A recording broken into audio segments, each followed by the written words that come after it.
Buddhism for Today, The Essential Wisdom of the Threefold Lotus Sutra by Nikkyo Niwano. Part 2, The Sutra of the Lotus Flower of the Wondrous Dharma. Chapter 16, The Lifespan of the Eternal Tathagata. Is Buddhism a philosophy, a system of ethics, or a religion? Buddhism, written by Christmas Humphreys, was widely read in the West. The author, a distinguished English jurist and devout Buddhist, wrote in his preface, "Indeed, by the usual tests, Buddhism is not a religion so much as a spiritual philosophy, whose attitude to life is as cool and objective as that of the modern scientist. But it lives tremendously, and is not, as the West is apt to regard it as, a museum specimen." We can't help admiring the fact that Humphreys grasped the essence of Buddhism so keenly. Indeed, he may have been able to recognize authentic, refined Buddhism precisely because he was born and raised in England, which had no indigenous Buddhist tradition. Contrary to Humphreys' statement, however, Buddhism is indeed a religion, and this fact will become clearer as we explore this chapter. But when we review the teachings of the first half of the Lotus Sutra, the text's manifest dimension, we must admit that Buddhism is also a magnificent system of both philosophy and ethics.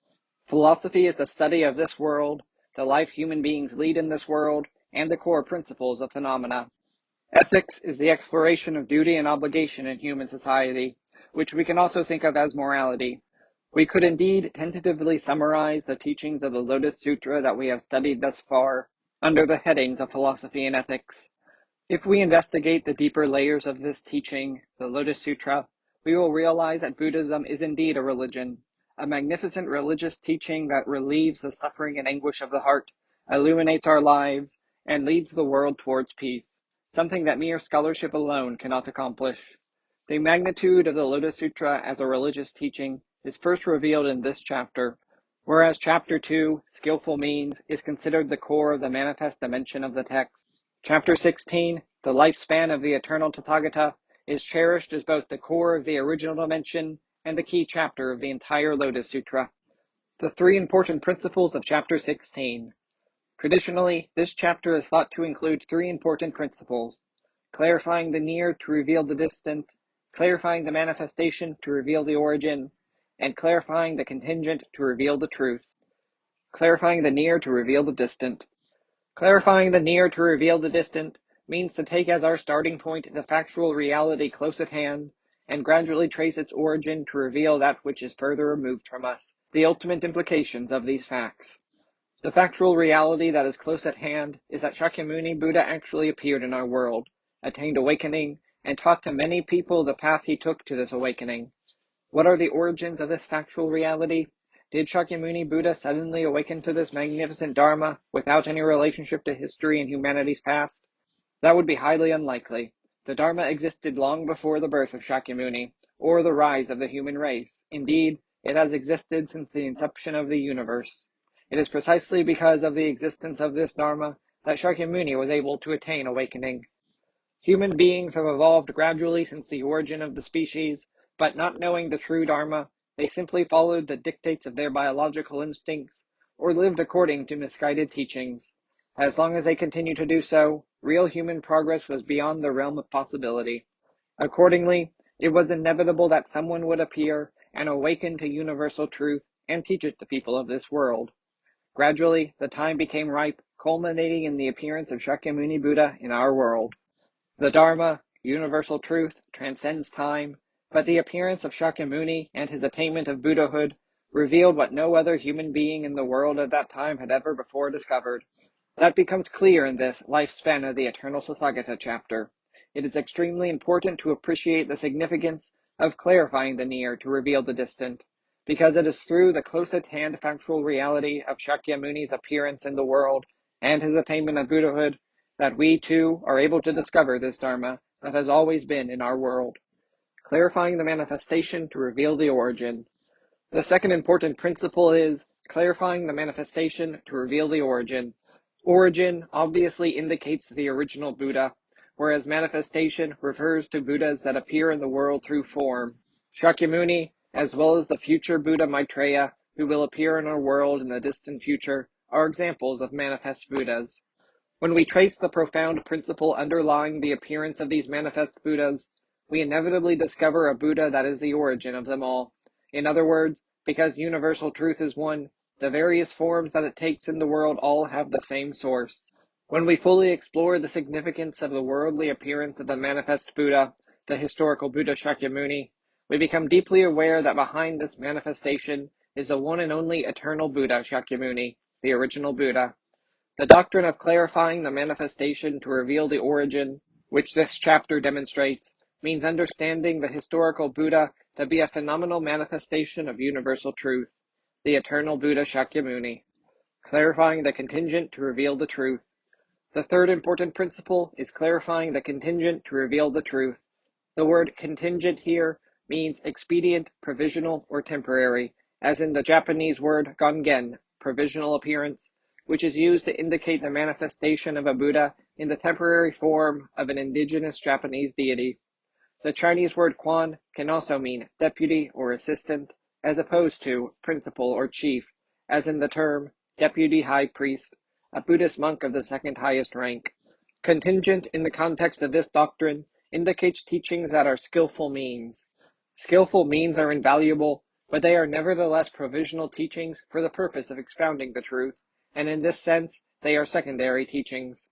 The Buddha used skillful means to raise the faith and devotion of living beings to a higher level, but they had still not attained the highest state of consciousness. In this chapter, the Buddha tells us that until this point, he has taught living beings skillful means, but now he is teaching them the true and supreme teaching, thereby clarifying the contingent to reveal the truth.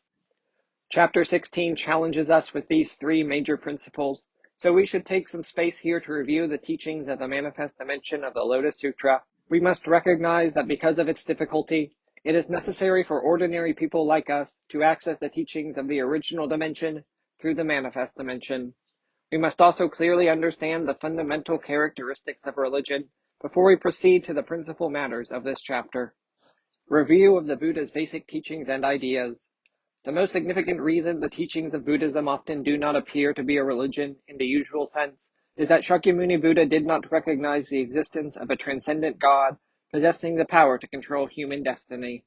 In Buddhism, there is no creator God who fashioned this world and has dominion over the workings of nature. Nor does Buddhism teach belief in a being of absolute power, found wholly outside of human beings, from whom people should receive salvation through prayer and worship. The Sanskrit word Buddha is derived from Bodhi, which carries the fundamental meaning of knowing or awakened. The teachings that Shakyamuni Buddha gave us can be understood by anyone capable of ordinary human reason. The awakening of the Buddha is not something accessible only to visionaries inspired by the gods, nor is it an inscrutable teaching that we have no choice but to believe because it was bestowed by an absolute being. Dependent origination. Shakyamuni Buddha did not regard our universe as the handiwork of a creator deity or the dominion of an omnipotent God, but as resulting from the principle of causation, dependent origination, by which all phenomena come into existence. Causation refers to how a direct cause and a condition combine to produce an immediate effect and a reward. There is not a single thing in our world that is unchanging or fixed in form. All things have a direct cause, and when it comes in contact with a condition, an opportunity or circumstance, the outcome of this encounter is a phenomenon that appears as an immediate effect. The immediate effect, moreover, invariably leaves a longer-lasting after effect that is referred to as a reward. Shakyamuni Buddha concluded that all things in the world are the workings of causation, the three seals of the Dharma. It is solely because of the encounter of direct causes and conditions that the phenomena of immediate effect and rewards come into existence. If a direct cause disappears, the immediate effect and reward will also cease. But even when a direct cause is present, if it does not encounter the opportunity provided by a condition, it will not be able to produce an immediate effect or reward. Consequently, nothing in our world, not a single thing, exists in an eternal, fixed, or unchanging form. This is the truth that all things are transient. Is there nothing at all in our world that remains constant? Yes, there is one immutable thing, the truth that governs the way all things exist, function, and change. This truth alone is unchanging. One implication of this immutable truth that Shakyamuni Buddha taught is that nothing in this world exists in isolation. All things exist in a relationship with each other, interdependent with one another. This is a truth of non-self, which is a way of saying that in reality, All things exist interdependently. At first glance, there doesn't seem to be any relationship between the earth on which we stand, the sea stretching out to the horizon, or the clouds streaking across the sky.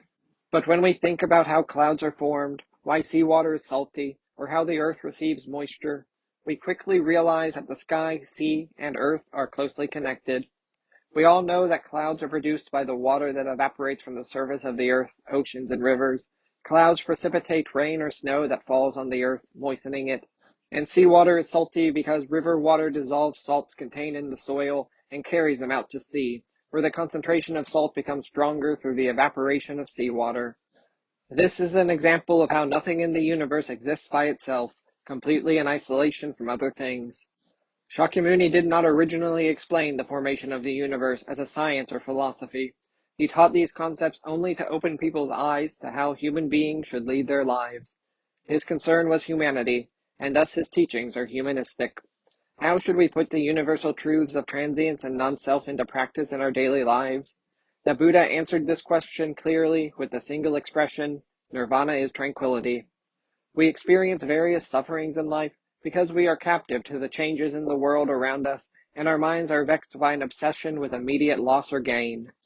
If we have the absolute emotional and spiritual freedom afforded by being unattached to such concerns, we will remain in a state of emotional peace and calm, even when we are in a situation that, from the perspective of someone else, would certainly be painful.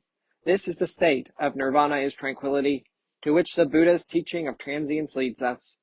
The reason things in our lives do not go smoothly, that we have conflicts and strife with others or feel offended by them, is that harmony is missing from our relationships with people and the things in our world.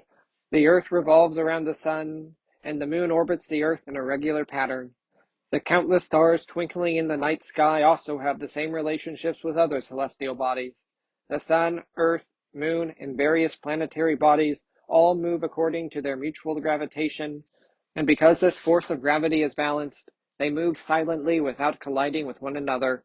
If this harmonious balance were to break down, the results would be disastrous.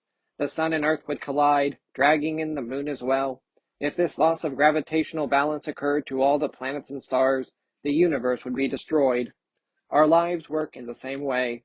Each person is a part of the universe, and if every person could maintain harmony in their various relationships with others, just as the sun, earth, moon, and other celestial bodies do, conflicts and disorder would disappear from our world. Yet this has been next to impossible. Why? Because each person has their own small self, a selfish ego. Human beings are out of harmony with one another. Their interests and emotions are in conflict because too many people put themselves first, acting egotistically. If people could only abandon their own small selves and commit to respecting and helping one another, a great harmony would result and we would achieve true peace in our daily lives. This is the tranquil state of nirvana to which the teaching of non-self can lead us. These three truths, all things are impermanent, all things are non-self, and nirvana is tranquility, are the core principles of Buddhism, known collectively as the three seals of the Dharma. It is not an exaggeration to say that all the teachings of Buddhism derive from the three seals of the Dharma. Returning to the question of how we can practice these truths in our daily lives, we find the answer in the teachings of the Four Noble Truths, the Eightfold Path, the 12 Causes and Conditions, and the 6 Paramitas. The Four Noble Truths. With the Four Noble Truths, Shakyamuni Buddha sought to teach people that, first of all, they must realize that human existence is characterized by suffering, and moreover, that people must squarely face this reality and recognize it instead of evading or denying it. This is the truth of suffering. But just recognizing the condition of suffering alone does not open a path toward a solution. So the Buddha taught that people must go a step further, to investigate the cause of suffering, to reflect on it and get to the bottom of it. This is the truth of the cause. As we have seen, the original cause of suffering is fundamental ignorance, the lack of wisdom, which the teaching of the 12 causes and conditions shows. The Buddha taught that once people are able to discern the cause of their suffering, if they use the principle of causation to eliminate their lack of wisdom, their ignorance, and the defilement within their minds, their sufferings will unquestionably cease. This is a truth of extinguishment. Finally, the Buddha showed people how to live life in a way that extinguishes suffering, which is by undertaking the Eightfold Path and the 6 Paramitas. This is the truth of the path. The Eightfold Path. Let us also quickly review the teaching of the Eightfold Path.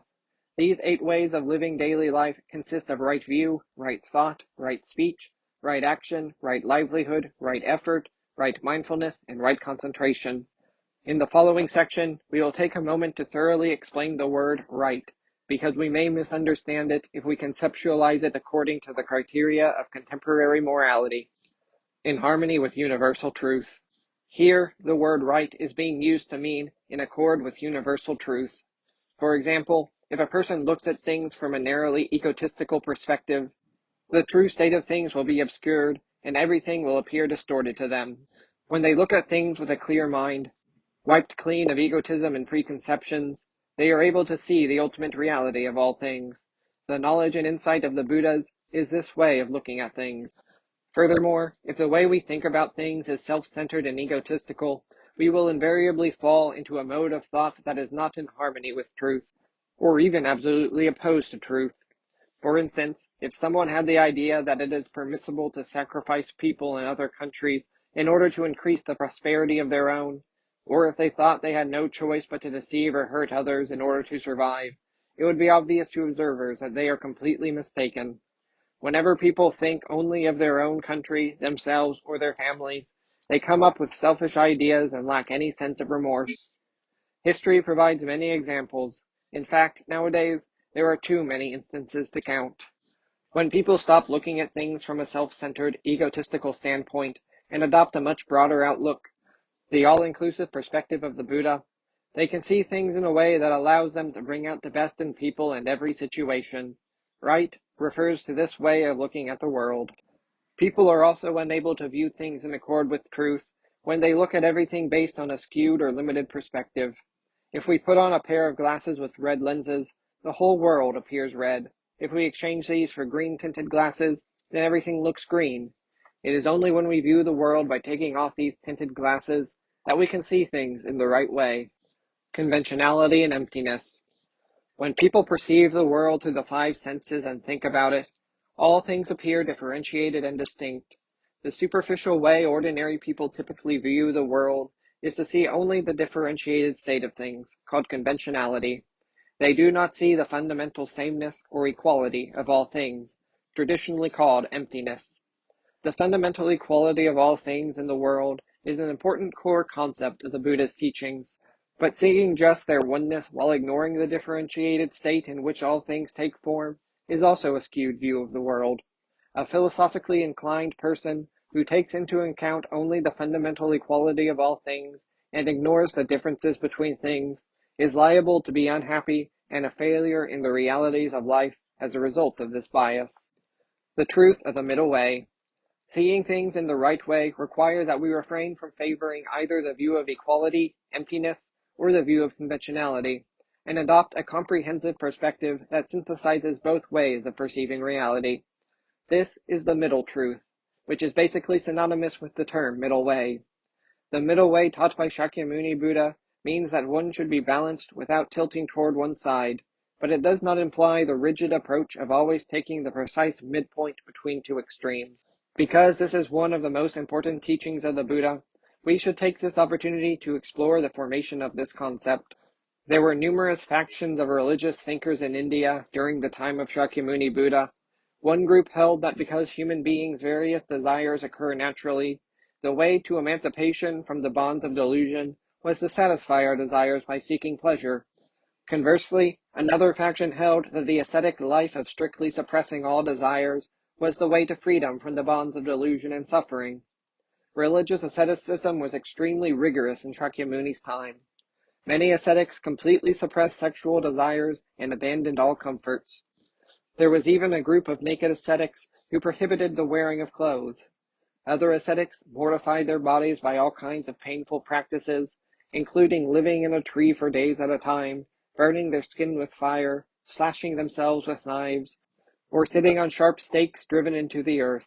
The most extreme was a group of ascetics who insisted that for a person to be free of the bonds of delusion and suffering, they must eat nothing, and they considered death by starvation a supreme joy. Shakyamuni was not attracted to the hedonistic extreme, so he first pursued awakening through the way of asceticism. He sought out the guidance of two famous spiritual teachers in succession, practiced both of their teachings, and soon mastered each of them completely. Both teachers appealed to him to remain and become their assistant, but Shakyamuni felt that he was unable to achieve true awakening through their teachings. So he declined their requests and set out on his own solitary path of ascetic practice.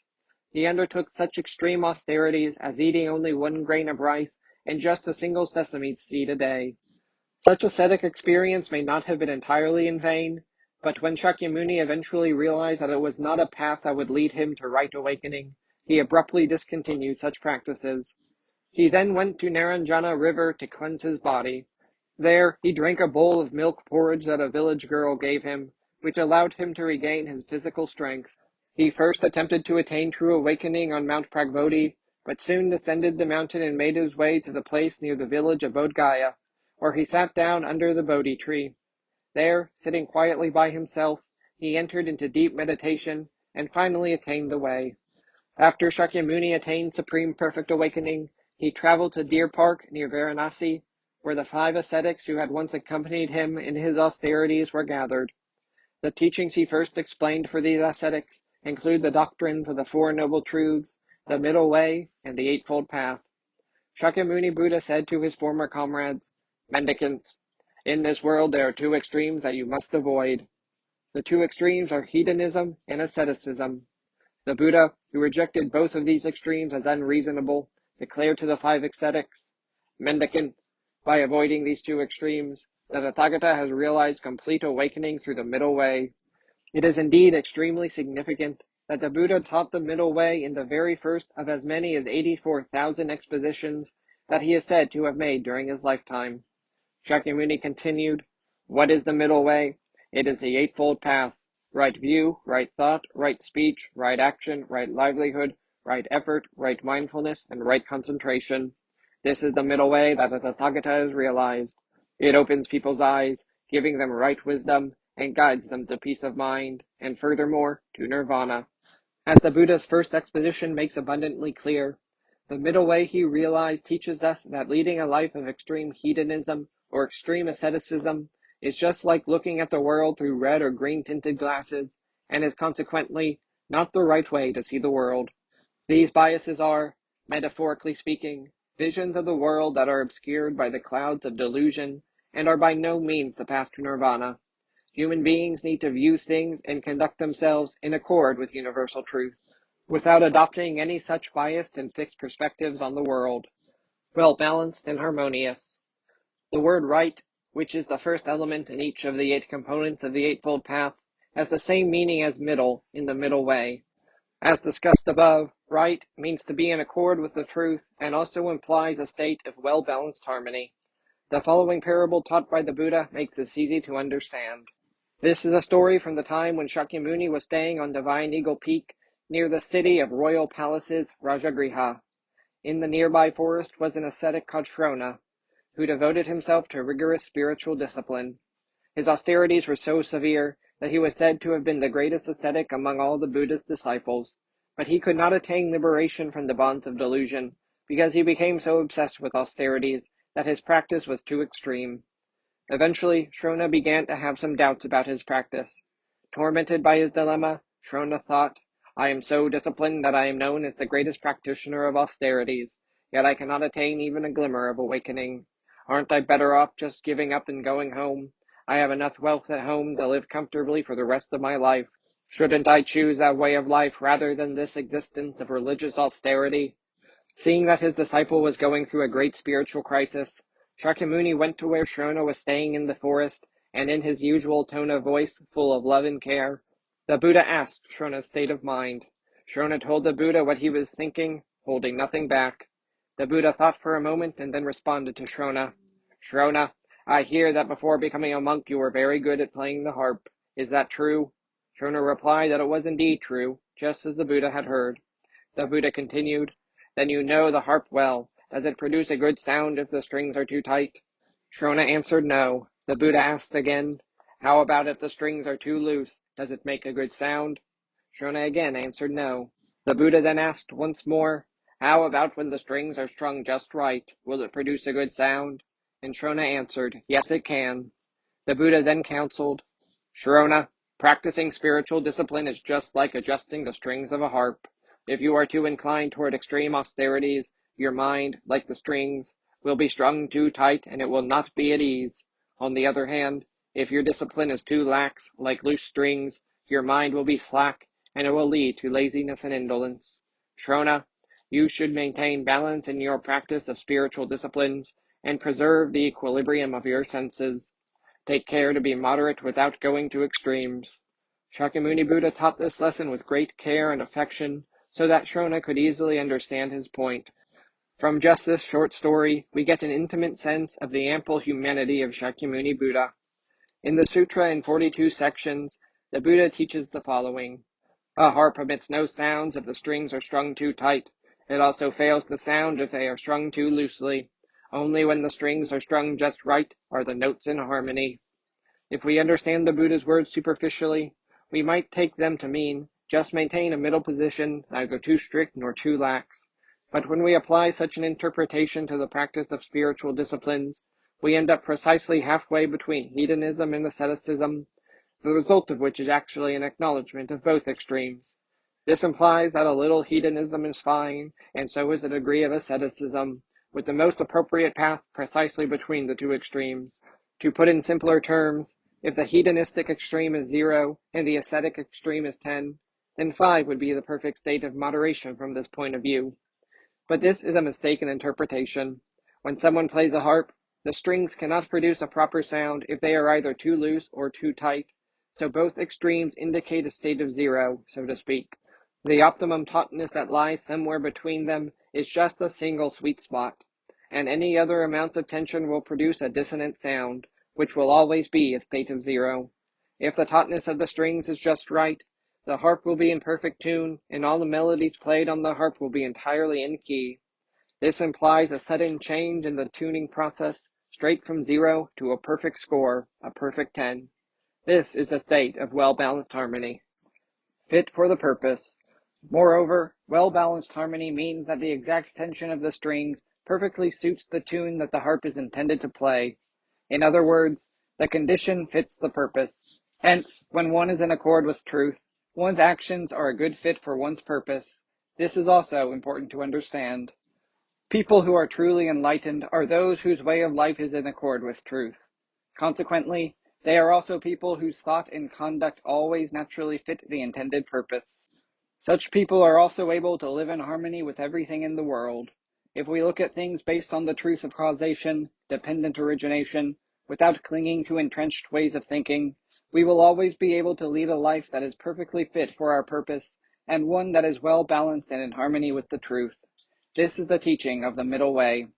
For this reason, it is impossible for us to discover the middle way, what is right and fits the intended purpose, simply by searching for the midpoint between two erroneous extremes, because each side represents fundamentally mistaken ways of thinking.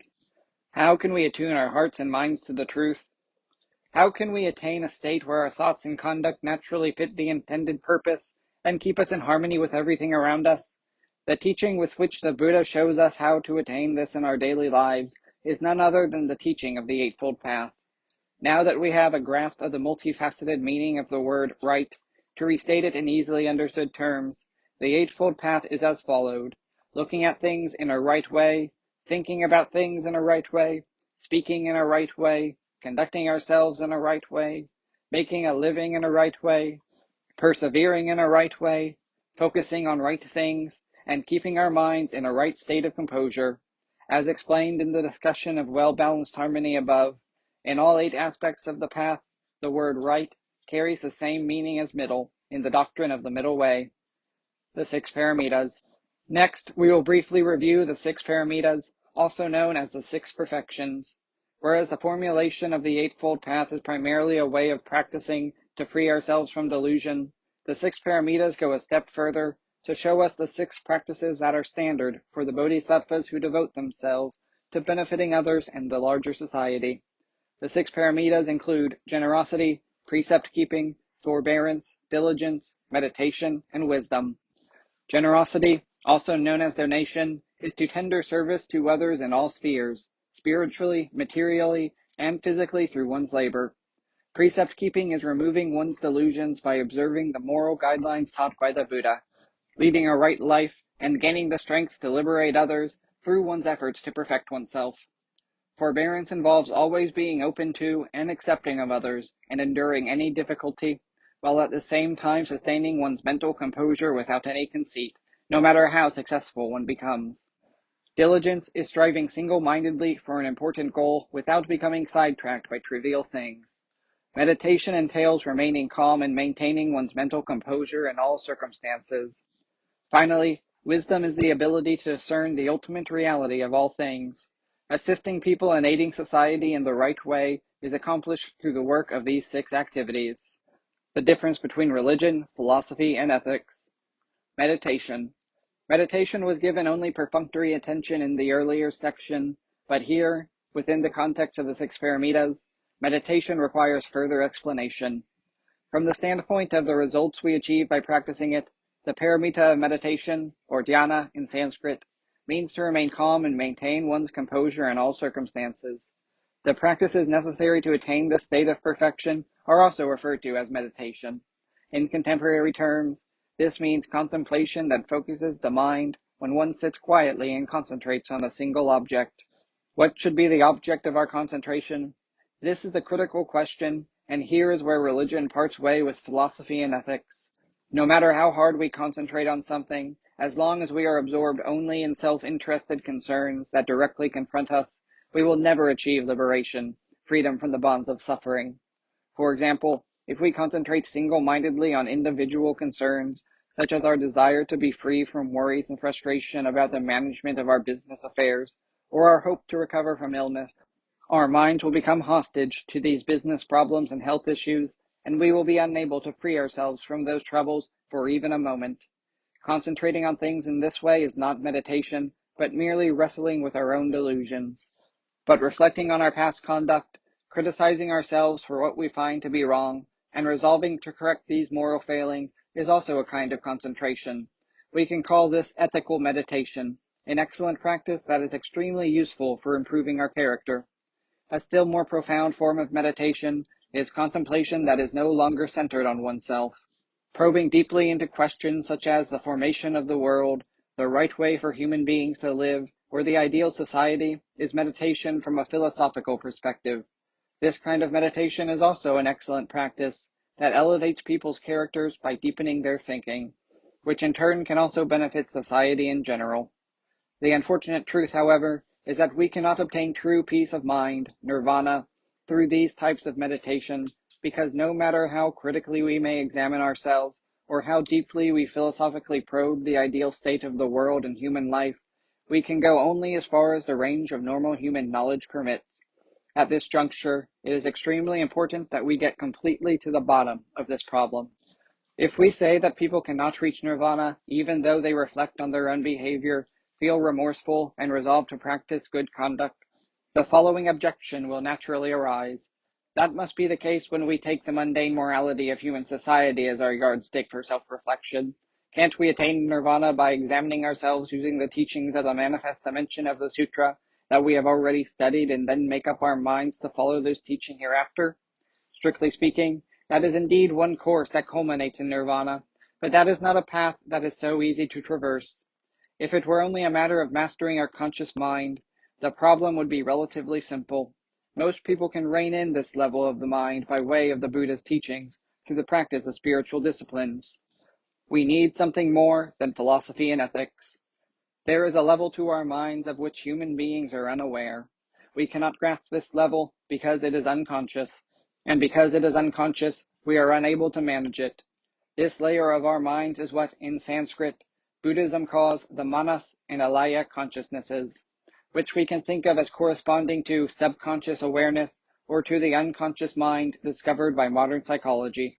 All that one has experienced, thought, and felt in the past remains submerged in the depths of our subconscious. Psychologists recognize not only that the subconscious mind exerts a great influence on our personalities and the operation of the mind, but also that it can cause various disorders. When we see something such as a large insect, it might make us react in fear, even when our conscious minds know it is harmless.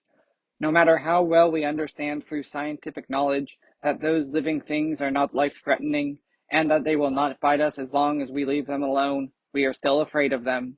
Worms are a more glaring example of this tendency. They are completely harmless animals. Most have no teeth to bite with, nor do they possess stingers. Why are they so repulsive to us? All of these examples have to do with our subconscious minds. Can we control the workings of the subconscious mind through simple ethical self-reflection or contemplation? The honest answer is that it is not possible, because we cannot access this submerged level of the mind via our ordinary conscious minds. At this point, let us recall the earlier discussion of karma in Chapter 7. Philosophy and ethics alone cannot solve the problem of karma. The karma we are laden with is a very deeply rooted and complex phenomenon. It includes past karma that human beings have accumulated since the rise of humankind, as well as the past karma that we ourselves produced in our previous lives, and, to an extent, even past karma that our parents and ancestors produced. And of course, we are also burdened with the present karma that we have produced in this lifetime. Is it conceivable that a person could free themselves from these various types of karma to enter a state of perfect unimpeded freedom through ordinary human knowledge? This is clearly out of the question. What, then, if anything, can we do? Philosophy and ethics alone cannot solve the problem of distracting thoughts. Here, please think back to the principle of 3,000 worlds in a moment of thought discussed in Chapter 7.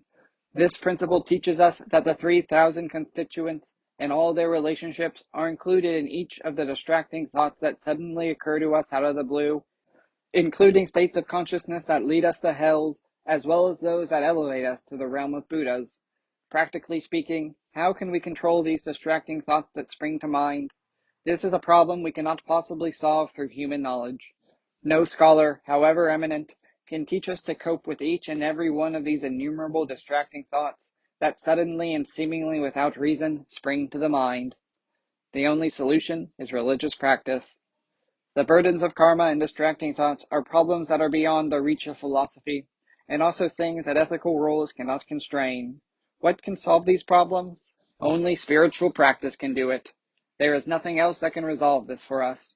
Confronting a problem of this depth and complexity, we firmly grasp the real value of religion. We realize that true liberation must ultimately be achieved by religion.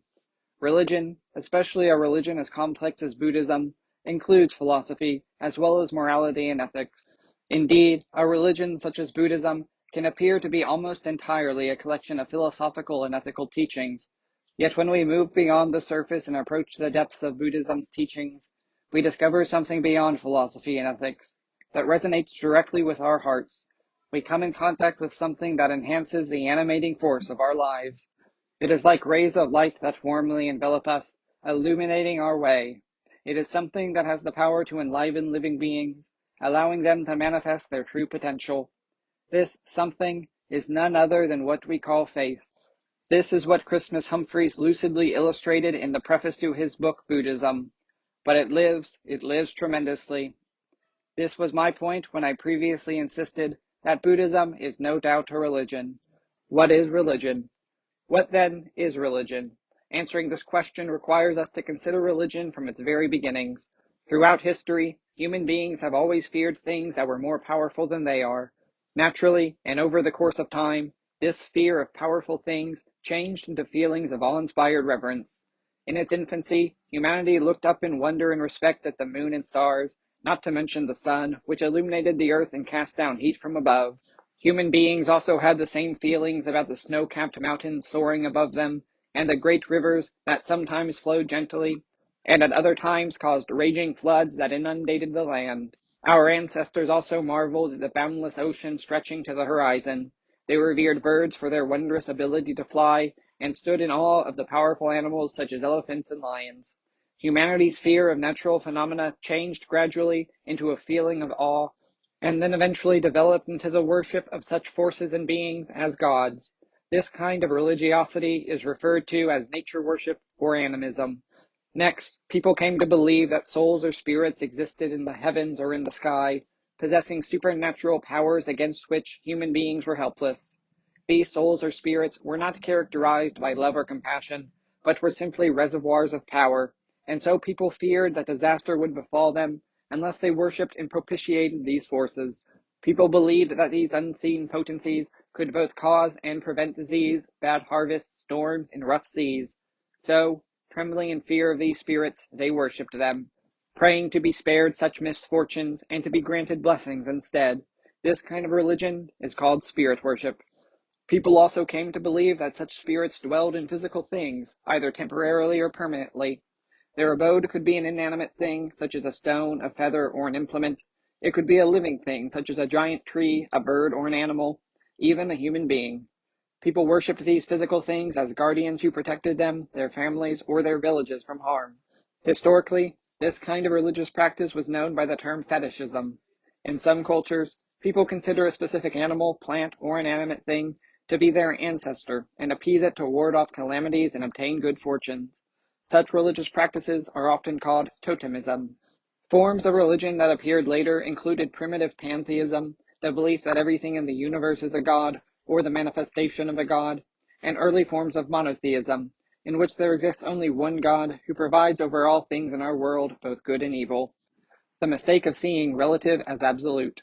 From a certain perspective, several of these forms of religion might be seen as lower stages of development, because they all take something that is in a relative relationship to humanity and elevate it to the level of an absolute, worship it, and rely on it. Worshipping animals, plants, or inanimate things is not a completely reliable form of religious practice, because it takes as its object of devotion things that do not warrant humanity's worship and reliance. For example, the sun is absolutely necessary for human existence, but this does not change the fact that it is only a thing. When human knowledge becomes much more advanced than it is now, there is a chance that human beings might even create a substitute for the sun. Indeed, we have already produced things that resemble miniaturized versions of solar bodies. The moon is also a mere phenomenal thing, despite having been worshipped as a god. Manned spacecraft have landed on its surface numerous times, and lunar exploration has culminated in practical technologies that have benefited human life. Similarly, rivers, seas, and mountains are things whose power can be put to practical use by human knowledge to enrich the quality of human life. The same can be said for various animals and plants. If the words, put to practical use, sound too exploitative, we could rephrase this as living together in mutual prosperity through enhancing the lives of natural things. Human interaction with all these things belongs to the sphere of science in a broad sense. The role of religion, on the other hand, is to guide the priorities of science. Leave to science the problems it solves best. Problems that science can solve should in principle be left to science. This is not a new idea, but a truth that has remained unchanged throughout the ages, and it is in this spirit that modern religious organizations establish hospitals to provide the latest medical treatment to their patients. In various sutras, Shakyamuni Buddha also taught about using human knowledge to solve these problems. For instance, in The Buddha's Advice to Sigalaka, the Buddha teaches Sigalaka, a young man living in the city of royal palaces, how to be respectful and devoted to his parents, telling him, if your parents become ill, you must immediately call a doctor and look after them. In chapter 17 of the text of the Lotus Sutra, Specification of Merits, Shakyamuni Buddha also teaches us the following. Ajita, after my passing, those who hear this sutra and are able to receive and embrace it, or copy it themselves, or have others copy it, will thereby be erecting monasteries. They will be building temples with 32 halls of red sandalwood, tall as 8 tala trees, lofty, spacious, and splendid.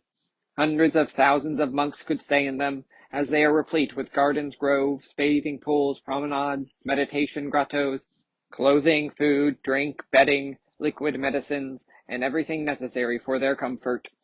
The term liquid medicines here literally means an herbal decoction or tea, and its use in this passage tells us that it was normal, even for monks, to use medicines rather than rely solely on prayer when they fell ill. The attitude was not confined just to illness and medicine. In the case of economics, the Buddha never teaches the worship of something in order to escape poverty. The following passage from the Agama of Connected Discourses makes this abundantly clear. First, learn a meritorious skill and accumulate assets and property through an appropriate means.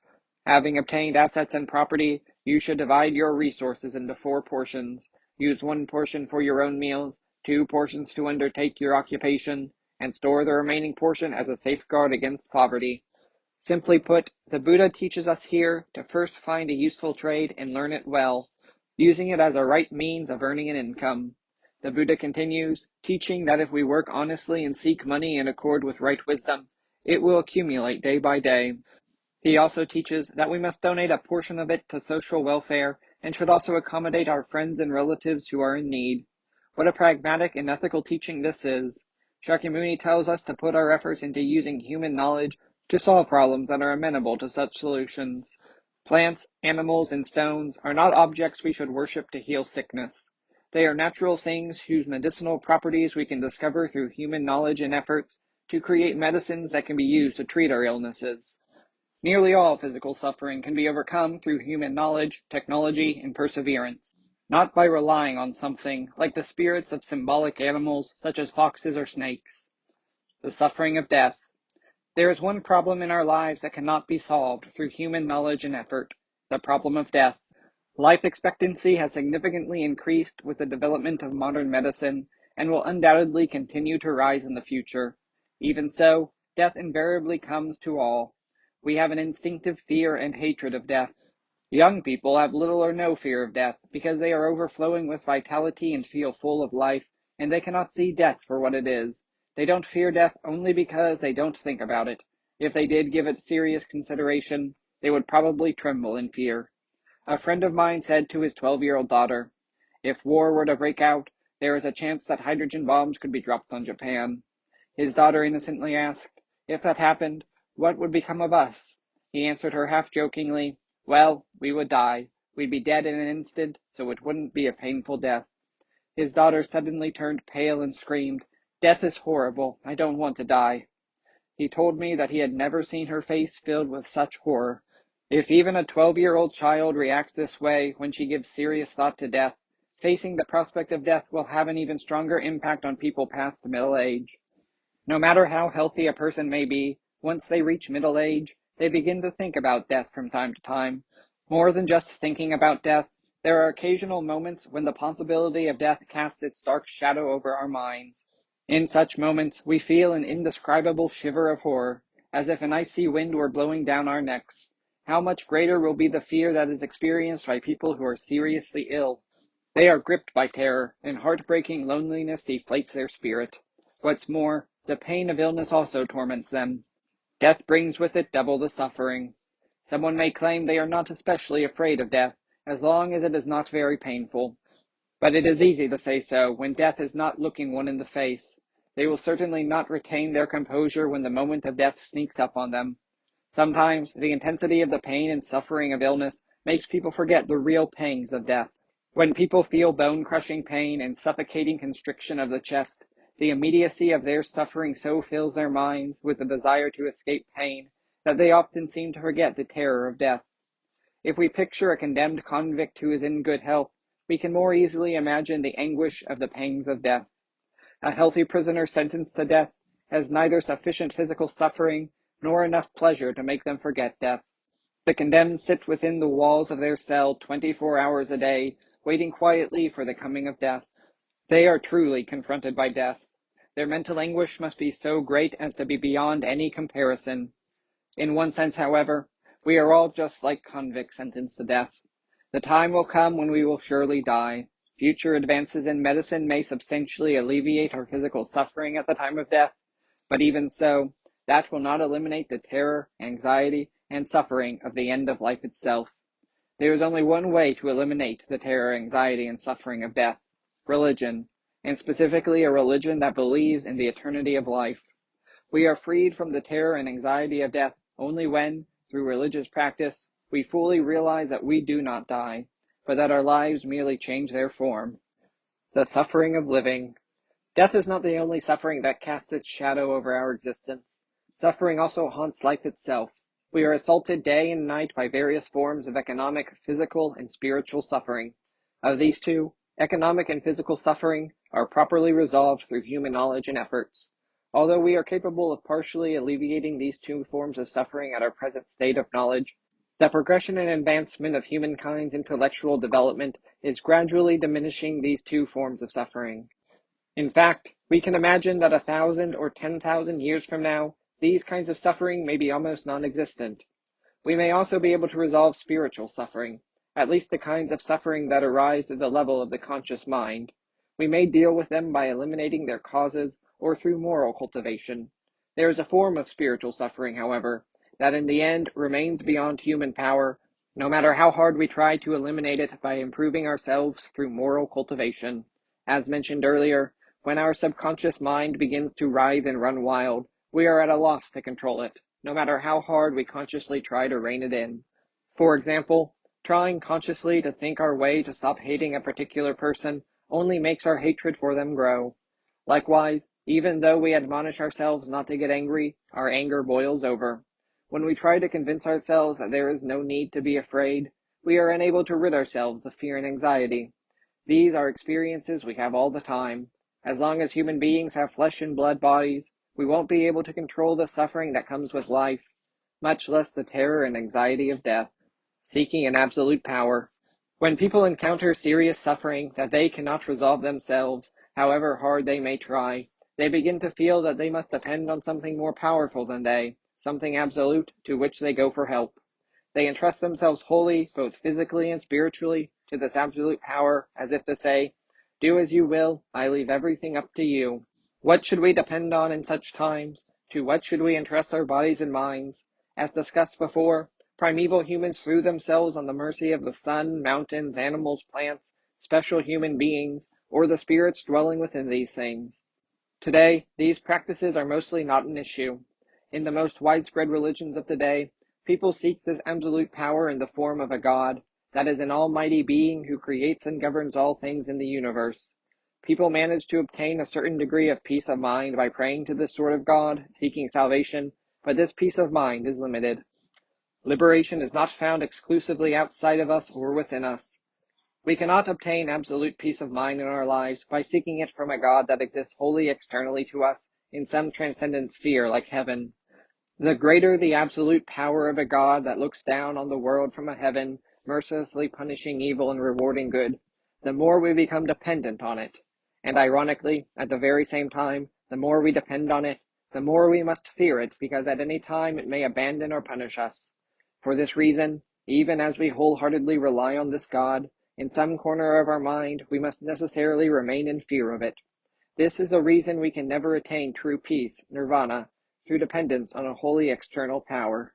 If we cannot depend on a power outside us, can we depend on something within us? No. What is within us by itself is also not reliable. Our inner selves, in other words, our minds, are those of ordinary people who are confounded by delusion.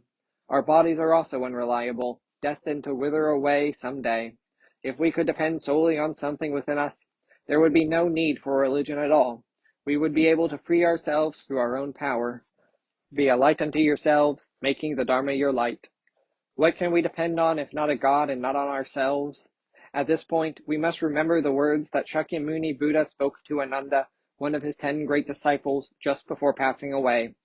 Be a light unto yourselves, making the Dharma your light. Ananda was gripped by uneasiness and asked the Buddha, "When the world, honored one, our unparalleled great teacher, is gone, who on earth should we depend on in our practice and our lives?" In response to Ananda's fears, Buddha taught him as follows. Ananda, in the future, you should be a light unto yourself, depending on yourself. You must not depend on other people, and you must also rely on the Dharma, making it your light. You must not depend on others. No other teaching expresses the essence of right religion in so few words. The Buddha first explained to Ananda, you should depend on yourself. If we depend on others, we will be completely lost when they abandon us or disappear from our lives. Therefore, the Buddha tells us to stand on our own and walk the way through our own efforts. But what then will serve as the foundation for our life of self-reliance?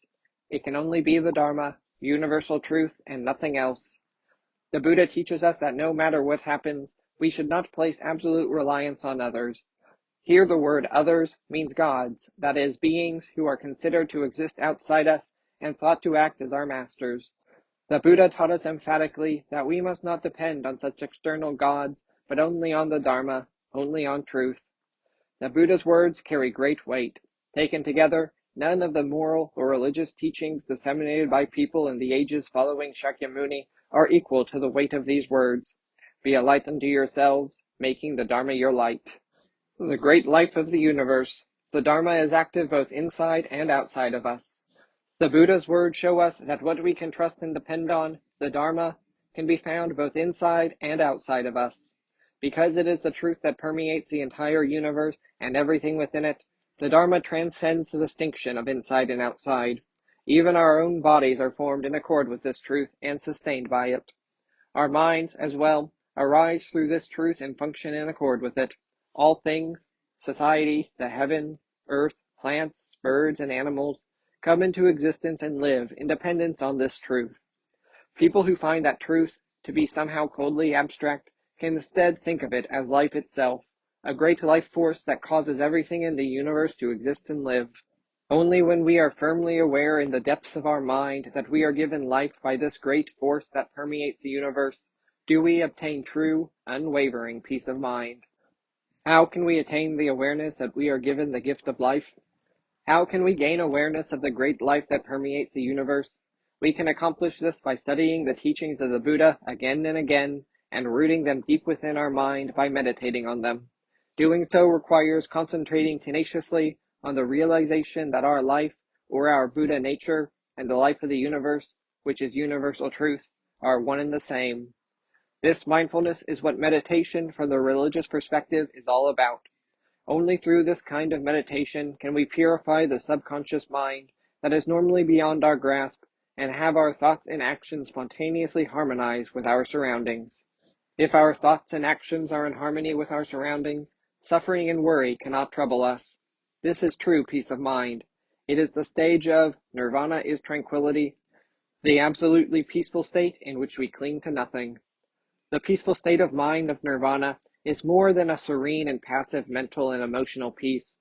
It is a consciousness of being animated by the great universal life that gives us tremendous hope and courage.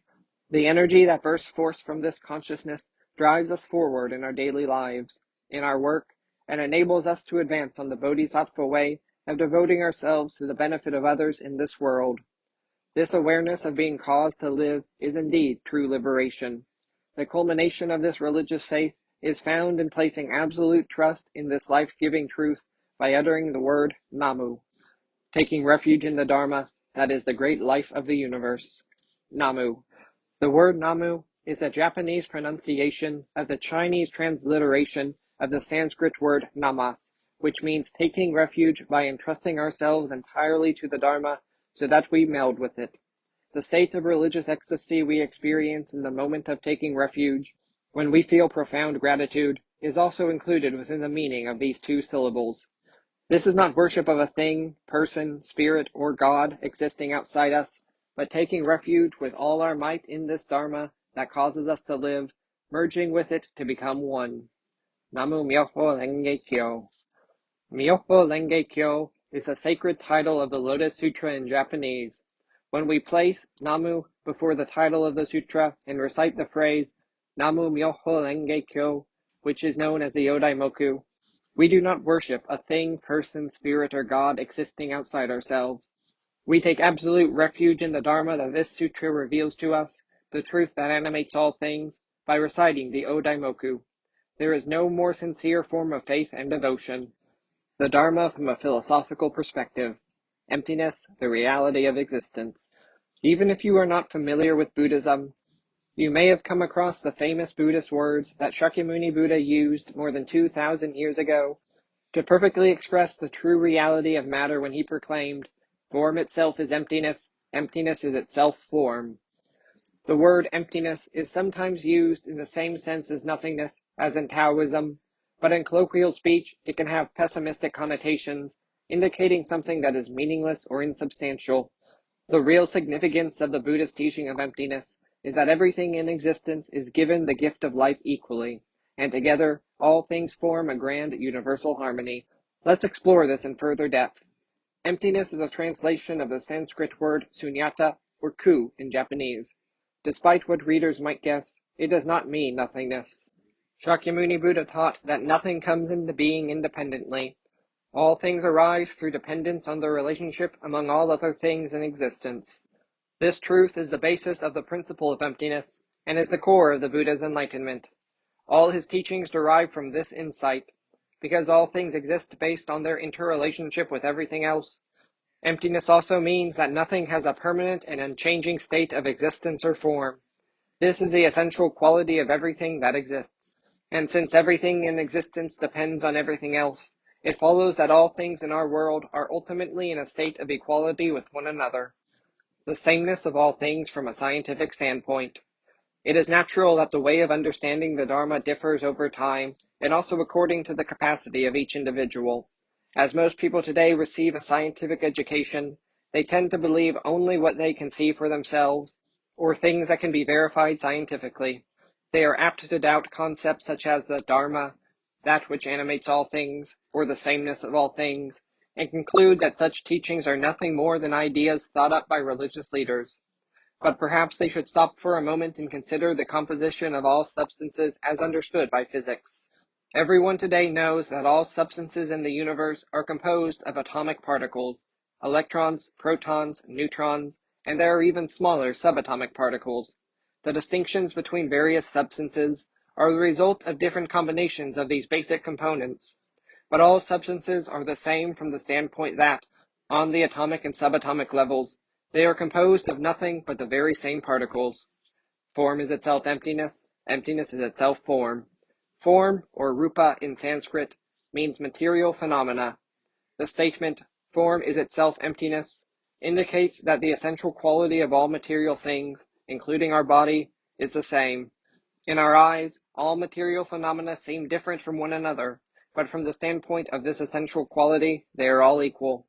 When analyzed to the utmost possible limits, all physical things are equivalent to one another, because at root they all exist in the same way, interdependent and empty of any permanent and unchanging state.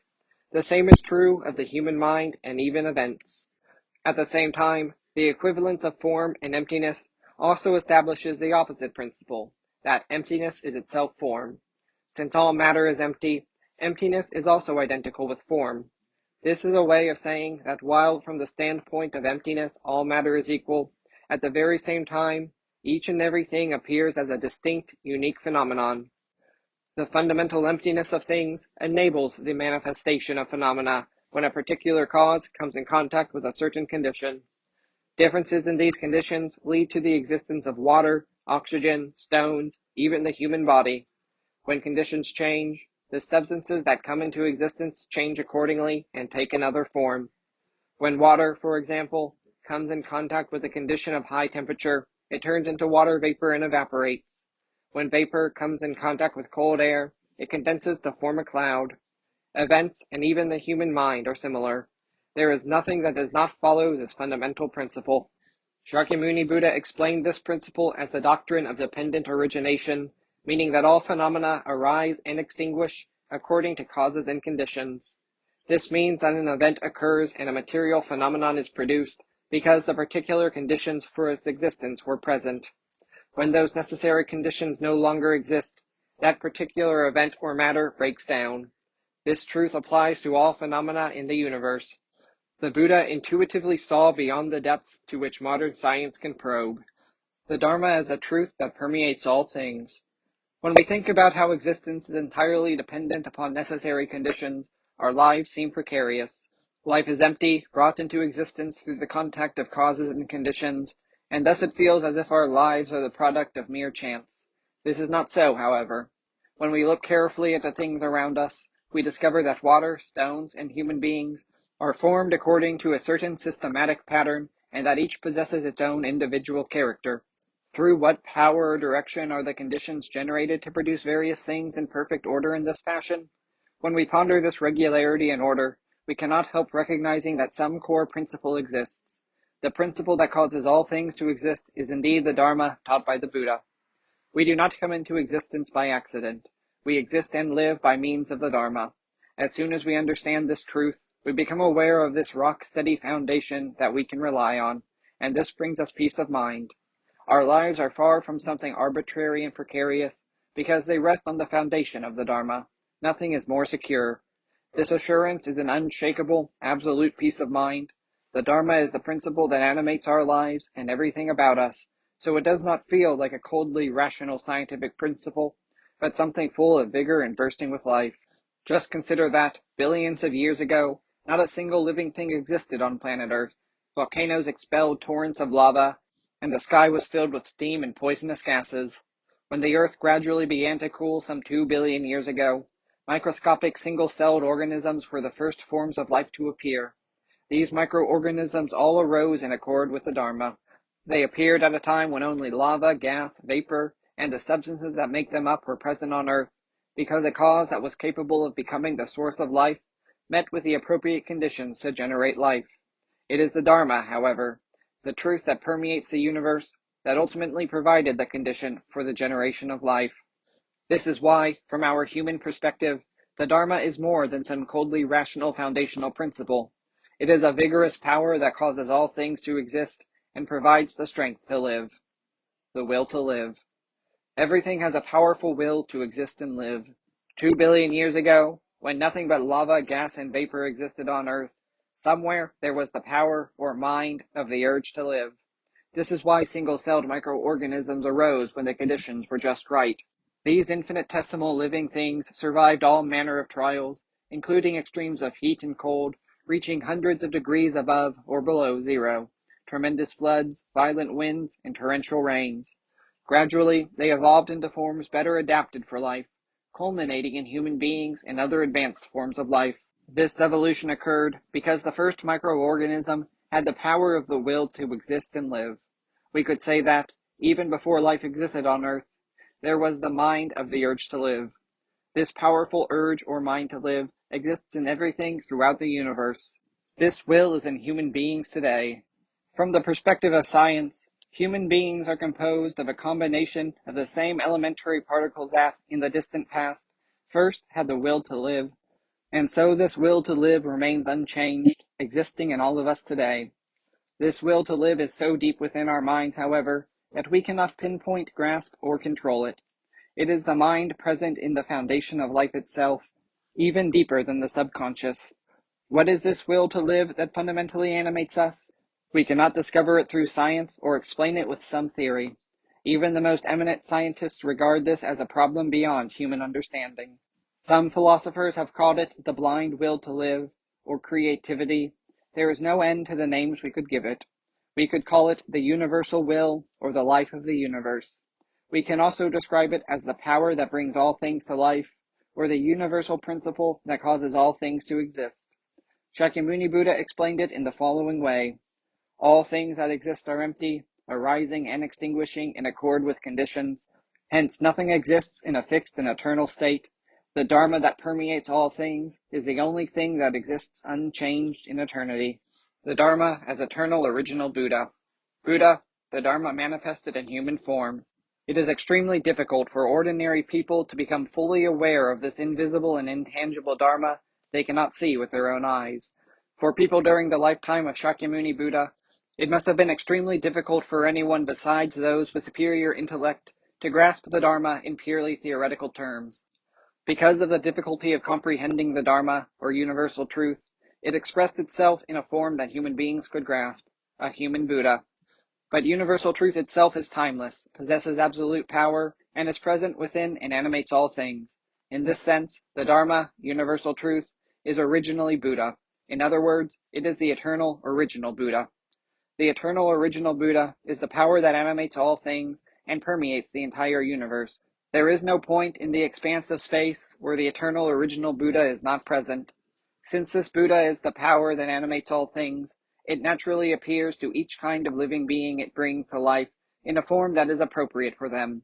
When the eternal original Buddha appears in the world of human beings, it takes a form suited for our world. The appearance of the Buddha is awareness of the Buddha. If we understand the notion of the Buddha's appearing in a simplistic fashion, we might wonder why everyone cannot recognize the appearance of the Buddha. But the language of appearing is nothing more than a different way of talking about our awareness of the original Buddha's existence. As long as the original Buddha is the power that animates and sustains all human beings, the Buddha exists within us, so we can all become aware of the Buddha's presence. To attain this awareness is to see the Buddha. Shakyamuni was the first human being of his time to become perceptibly aware of this truth that animates all things. An ordinary person cannot gain a real awareness of this if they try to grasp it in terms of concepts, such as Dharma or truth. But if we conceive of truth in the form of a Buddha, who has a mind that can speak to our hearts and gives life to us all, then we can become truly aware of this loving power that animates us, and joins its own mind to ours. When we gain this realization, the power of universal truth that causes us to live is then none other than compassion, the compassion of the original Buddha. We have seen how the Lotus Sutra teaches that, in spatial terms, the Buddha is present in all places, and that this help, the power that sustains people's lives, appears in various forms appropriate to the individual. Up to this point, the Sutra has also suggested, somewhat indirectly, that in temporal terms, the Buddha has existed since the infinite past. But the Buddha has not fully expounded this truth in its depth. In order to prepare his disciples to understand the truth of the Dharma in its entirety, Shakyamuni worked to transform their minds little by little and alter the direction of their lives. If he had not done so, but had taught them the profound depths of the ultimate reality straight away, their inability to comprehend it would have ensured that they could not believe it, and it would have instead plunged them into confusion. When the Buddha saw that his disciples' capacity to comprehend the Dharma had matured, he finally began to give his most important teaching, Chapter 16 of the Lotus Sutra, the lifespan of the Eternal Tathagata. Here, Shakyamuni reveals the Buddha's entity and lifespan.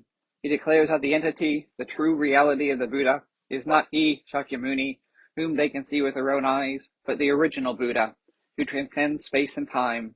Shakyamuni first describes it in temporal terms, explaining that the original Buddha has always been present, from the infinite past into the infinite future. Next, he discusses this in spatial terms, telling the assembly that this entity permeates the entire universe. In other words, Shakyamuni teaches emphatically that the power that animates all things is unchanged in all places and at all times. This is why the word eternal is also used to speak of the original Buddha, who is often referred to formally as the eternal original Buddha. Incidentally, although this chapter's explanation focuses on the unlimited lifespan of the Buddha, the infinite lifespan of the Buddha means that our essential nature, Buddha nature, is also indeed limitless.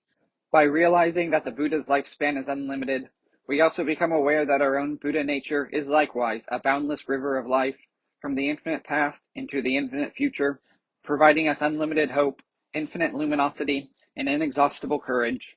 This is precisely why the lifespan of the Eternal Tathagata chapter is not only the core of the original dimension of the text, but the spirit of the entire Lotus Sutra. This chapter has so many profound ideas that it will be nearly impossible to grasp its essence if we interpret it literally. That is why I have undertaken a significant detour in order to introduce the chapter by reviewing the teaching of the manifest dimension of the sutra, and then defining the essence of religion. I have also tried to explain the original Buddha in advance, in a way that can be understood in terms of modern contemporary thought. Now we are ready to approach the contents of Chapter 16. In Chapter 15, the assembly of Bodhisattvas was baffled when they heard that, following his awakening, Shakyamuni had taught and transformed the innumerable great Bodhisattvas that had just emerged from beneath the earth. Maitreya then asked the Buddha, on behalf of all the assembly, to resolve their doubts by explaining the truth of the matter. Chapter 16 of the Lotus Sutra picks up from there. Now let us turn to the content of this chapter, which I will quote directly from the text. At that time, the Buddha said to the Bodhisattvas and all the great assembly, "Good children, you should believe and understand the sincere and true words of the Tathagata." Again he said to the great assembly, "You should believe and understand the sincere and true words of the Tathagata." Yet again he said to the great assembly, "You should believe and understand the sincere and true words of the Tathagata." The Buddha repeats, "You should believe and understand the sincere and true words of the Tathagata," 3 times in order to impress on the assembly the significance of what he is about to teach them. The sincere and true words of the Tathagata. Sincere in this passage describes that which emerged from the true intention of the Tathagata, while true refers to ultimate reality. Taken together, sincere and true indicates the mind of the Tathagata just as it is. Compared with skillful means, the teaching that the Buddha is about to give is sincere and true. In other words, it is both the true intention of the Tathagata and the disclosure of ultimate reality. As the manifest dimension explains repeatedly by emphasizing its importance, skillful means is used to intelligibly explain the truth in various forms according to the capacity of the listeners. Ordinary people cannot realize the truth unless they arrive at it through skillful means. But sincere and true is the mind of the Tathagata just as it is. It is not a sugar-coated, easily swallowed truth, nor is it a bitter pill given in order to open his listeners' eyes so that they can awaken to the truth. It is the plain, unvarnished truth in its totality. Why does the Buddha reveal the truth here as it really is for the first time? It is partly because he is confident that his disciples' understanding of the Dharma has advanced sufficiently, and partly because his teachings would not be complete without his imparting the totality of his profound awakening in the face of his rapidly approaching departure from our world. Readers should now be able to appreciate the importance of the phrase, sincere and true. Behold it, and come with me. The fact that the Buddha says, believe and understand here, instead of simply believe, is also significant. Shakyamuni Buddha never forced his ideas on his disciples or other people. All he ever did was teach the truth of his awakening, just as he realized it, and urge people to behold it, to take a good look at it. He walked ahead of others on the way of truth, never compelling anyone to follow. He merely invited people to join him, asking them, come with me. The fact that Shakyamuni simply urged others to behold his truth, to take a good look for themselves, and never demanded that they believe him up front, is a point of great importance. This short phrase typifies the character of the Buddha Dharma. In today's language, beholding is equivalent to the scientific spirit of proof through the results of experimentation. The Buddha clearly articulates in these few words that observing something well, studying it, and analyzing it is the way to be convinced of it. Shakyamuni's words, come with me, also express this same important point. What Shakyamuni is saying here is, try practicing the Dharma as I have. If you do, you are sure to understand its value. The Buddha could never have spoken these words unless he had absolute confidence in the way that he had traveled and the Dharma he had realized. Because Shakyamuni Buddha was a rational and reasonable person, as these words show, he did not even say to his own well-practiced disciples that they should simply believe him, but instead told them, believe and understand, that is, believe it after understanding it. In this emphasis on belief through understanding, the teachings of the Buddha differ fundamentally from the dictates of religious dogmatism. Turning back again to the text of the sutra, then the great assembly of bodhisattvas, with Maitreya at its head, placed their palms together and said to the Buddha, please explain, world-honored one, for we will believe and accept the Buddha's words. They repeated their request 3 times. The bodhisattva's repetition of these words illustrates their fervent desire to listen to the Dharma and their unshakable determination to put it into practice after hearing it. The phrase, believe and accept, which encapsulates their determination, does not mean merely to believe the Buddha's words, but to deeply inscribe them on their hearts and minds so that they never forget them, bringing together wisdom, compassion, and practice. We should not overlook the fact that it is Maitreya Bodhisattva who asks the Buddha to teach on behalf of this multitude of bodhisattvas. You will also remember that in the first chapter of the Lotus Sutra, when the Buddha radiated light from the tuft of white hair between his eyebrows, illuminating all the worlds of the universe, it was also Maitreya Bodhisattva who was curious about that marvel and sought an explanation from the Bodhisattva Manjushri. Then, based on an experience in one of his past lives, Manjushri predicted, the world-honored one is now going to expand a sutra called the Lotus Flower of the Wondrous Dharma. From this episode, we can assume that Manjushri was the most senior bodhisattva. Again, in chapters 12 and 14, on behalf of all the bodhisattvas, Manjushri asked the Buddha to teach. But from the latter half of chapter 15 through chapter 27, Maitreya Bodhisattva acts as the representative of all the bodhisattvas, whereas Manjushri no longer appears in a leading role. This change is not merely a coincidence, but holds profound significance. As suggested by the expression, the wisdom of Manjushri, Manjushri is regarded as the idealization or personification of the wisdom of the Buddha. Therefore, in the manifest dimension of the sutra, the teaching of wisdom, Manjushri usually represents the assembly of bodhisattvas. Maitreya Bodhisattva, on the other hand, is believed to represent the Buddha's compassion. Appropriately, starting from the latter half of chapter 15, which is the beginning of the original dimension's teaching of compassion, Maitreya speaks on behalf of the Bodhisattva assembly. In chapter 28, the final chapter of the Lotus Sutra, the Bodhisattva Universal Sage, for whom the chapter is named, acts as the representative of the Bodhisattvas because he epitomizes the religious practice of the Buddha. In Buddhist sutras, this Bodhisattva may symbolize other things, such as universal principle or virtue, but in the Lotus Sutra, he is strongly associated with the workings of the Buddha's practice. We can understand the structure of the Lotus Sutra by considering the order in which these bodhisattvas represent the Bodhisattva assembly: Manjushri representing wisdom, Maitreya representing compassion, and Universal Sage representing practice. To become good human beings, we need wisdom above all else. A certain saying goes, ignorance is the source of evil. That is, evils occur in the world because people lack true wisdom.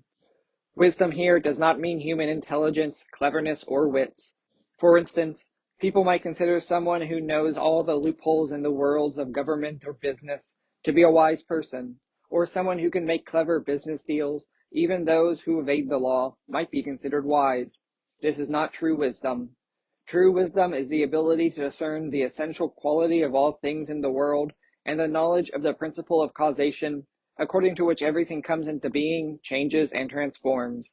The actions and accomplishments of those who possess such wisdom are naturally and spontaneously right and meritorious.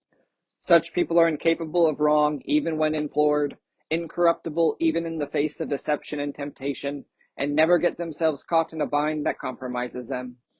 The more people can acquire such wisdom, the brighter, more peaceful, and affluent society will be. This is why Shakyamuni Buddha taught that our first priority should be to attain true wisdom. When we have true wisdom, we realize that all things in the world are interrelated and interdependent. This is a truth of non-self, that nobody leads a completely self-sustaining and autonomous existence. But if we come to believe that we alone possess this wisdom, or that we alone are in the right, living in accord with truth, the world as a whole will not become a better place. Accordingly, when we look at people who lack this wisdom and for that reason wander off the right path, the way of living in accord with truth, we feel the urge to reach out and help them. The spirit of compassion fills our hearts. If our heart is filled with compassion, that feeling finds spontaneous expression in our actions, our practice. We share the Dharma with those who do not know it.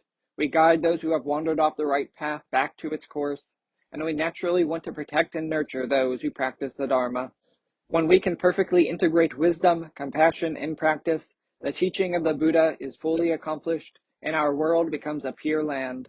This integrated structure of the Lotus Sutra's teaching is the reason we cannot grasp the sutra's true meaning by skipping around the text, reading only bits and pieces here and there.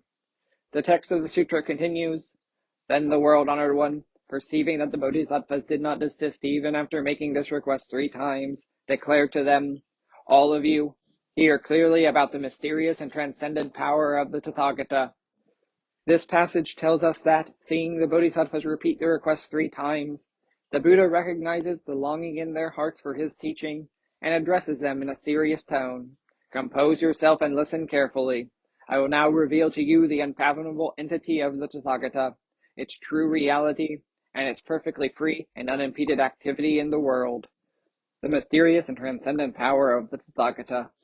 The word mysterious in the text above does not mean hidden, but refers to something so entirely profound that it is difficult to comprehend. This mystery is the profound entity of the Tathagata. When the vast, unlimited power of this entity to animate everything reaches out to living beings, there is nothing that can obstruct it. This absolutely free and unhindered capacity to influence all things is the transcendent power of the Tathagata, the functioning of the Tathagata's compassion. Here, our understanding of the Tathagata is divided into 2 parts, the Tathagata's entity and functioning. Entity is the original latent power of the Tathagata. Functioning is the manifest expression and actualization of the Tathagata's power. Nothing can be achieved in its fullness unless this original power and its expression are both present and complete. To explain this in everyday terms, for some people, when it comes to their expression, that is to say, their style of working, the flashier, the better. Today, there are many companies and organizations that emphasize style above all else. Emphasizing style over substance, however, does not produce truly valuable results. Such functioning is meaningless hustle and bustle because it is not rooted in real talent and ability.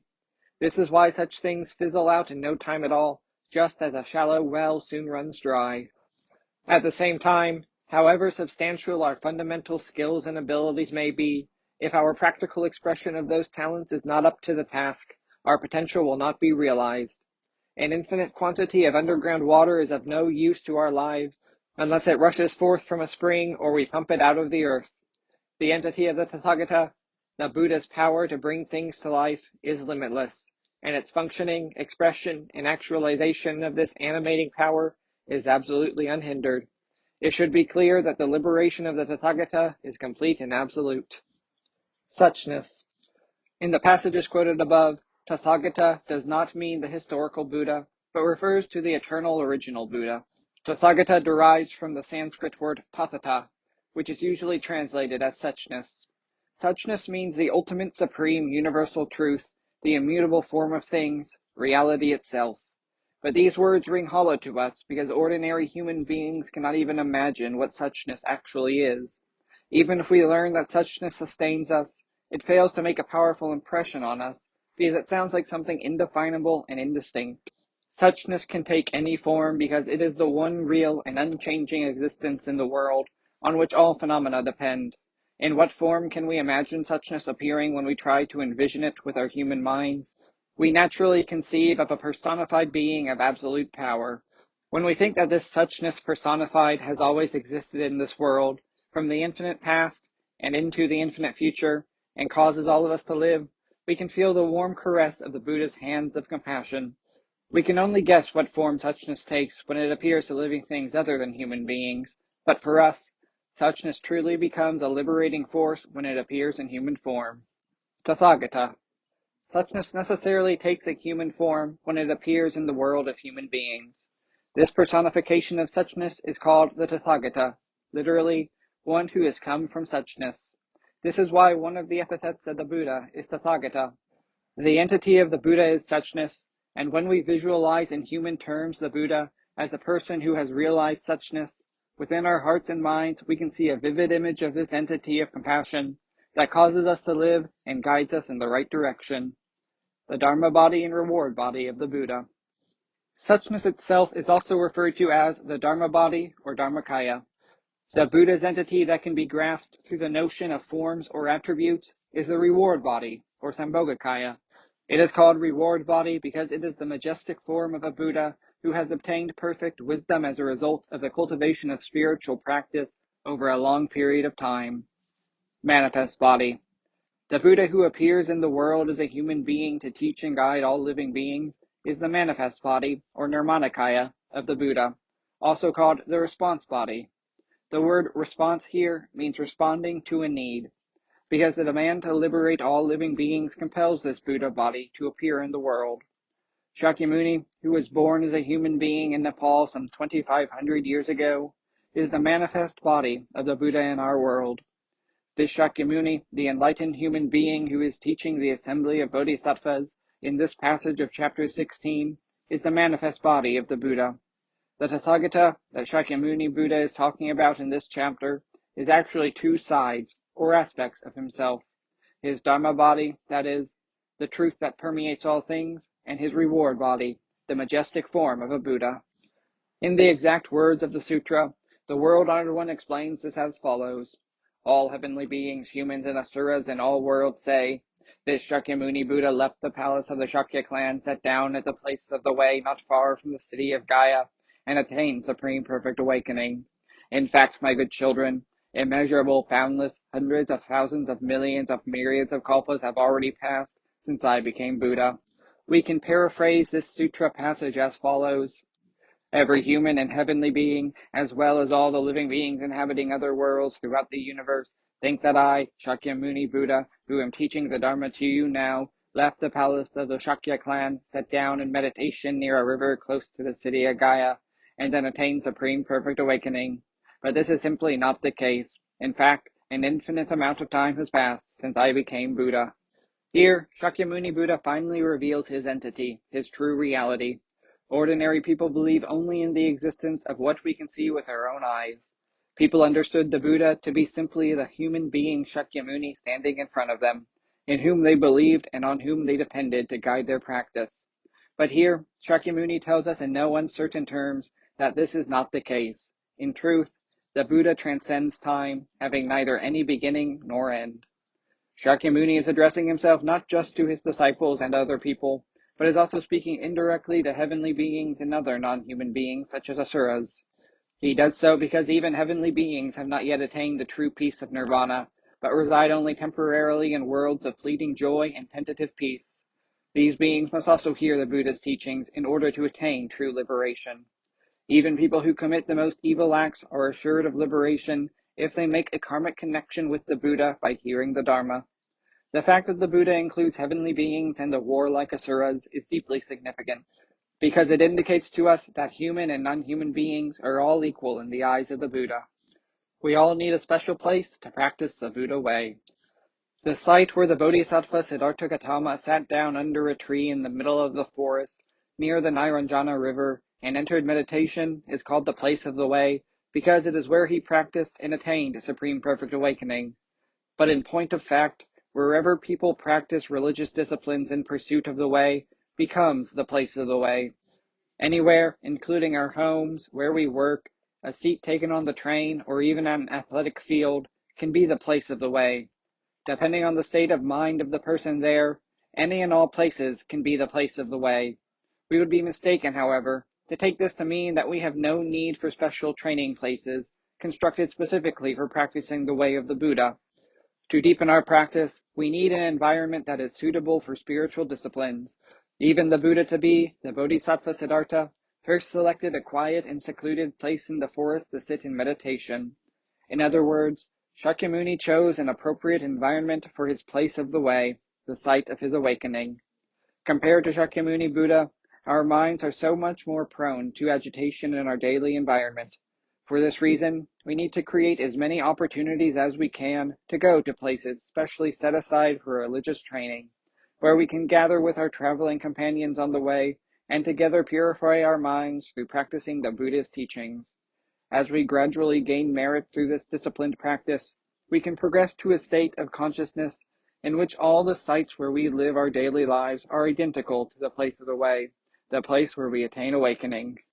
Shakyamuni Buddha tells the assembly that an infinite amount of time has passed since he actually became Buddha. In order to help the living beings in the assembly obtain some visceral sense of infinity, he employs the following metaphor, again quoted directly from the sutra. For instance, suppose someone were to take 500,000 million myriads of 3,000 great thousandfold worlds and grind them into the smallest possible particles, travel eastward through 500,000 million myriads of lands, and drop one particle there. Then suppose he continued to travel eastward in this manner until he had finished dropping all of the particles. What do you think, my good children? Can you possibly imagine or calculate the number of worlds he has traveled through? We can understand this passage to mean the following. To gain a sense of infinity, imagine that there is a person who pulverizes our world system into a fine powder and then takes it all with him eastward through the cosmos, and after traveling through 500,000 million myriads of world systems, he drops one particle. Now imagine that he continues doing this over and over until he scatters all the powder. What do you think, everyone? Can you picture in your mind how many world systems he will have traveled through? The 3,000 great thousandfold worlds mentioned here includes the world system where we all live. 500,000 million myriads of lands indicates the countless stars in the heaven, all the celestial bodies in the universe. An all-powerful person grinds these 3,000 great thousandfold worlds into powder and drops one particle after he has passed eastward through 500,000 million myriads of lands. Next, he drops another particle after passing through another 500,000 million myriads of lands, continuing eastward in this fashion until he has dropped all the powder. As we return to the text of the sutra, the chapter continues. Maitreya Bodhisattva and the others all said to the Buddha, World honored one, the number of those worlds is immeasurable, boundless, beyond the scope of calculation, and beyond the reach of thought.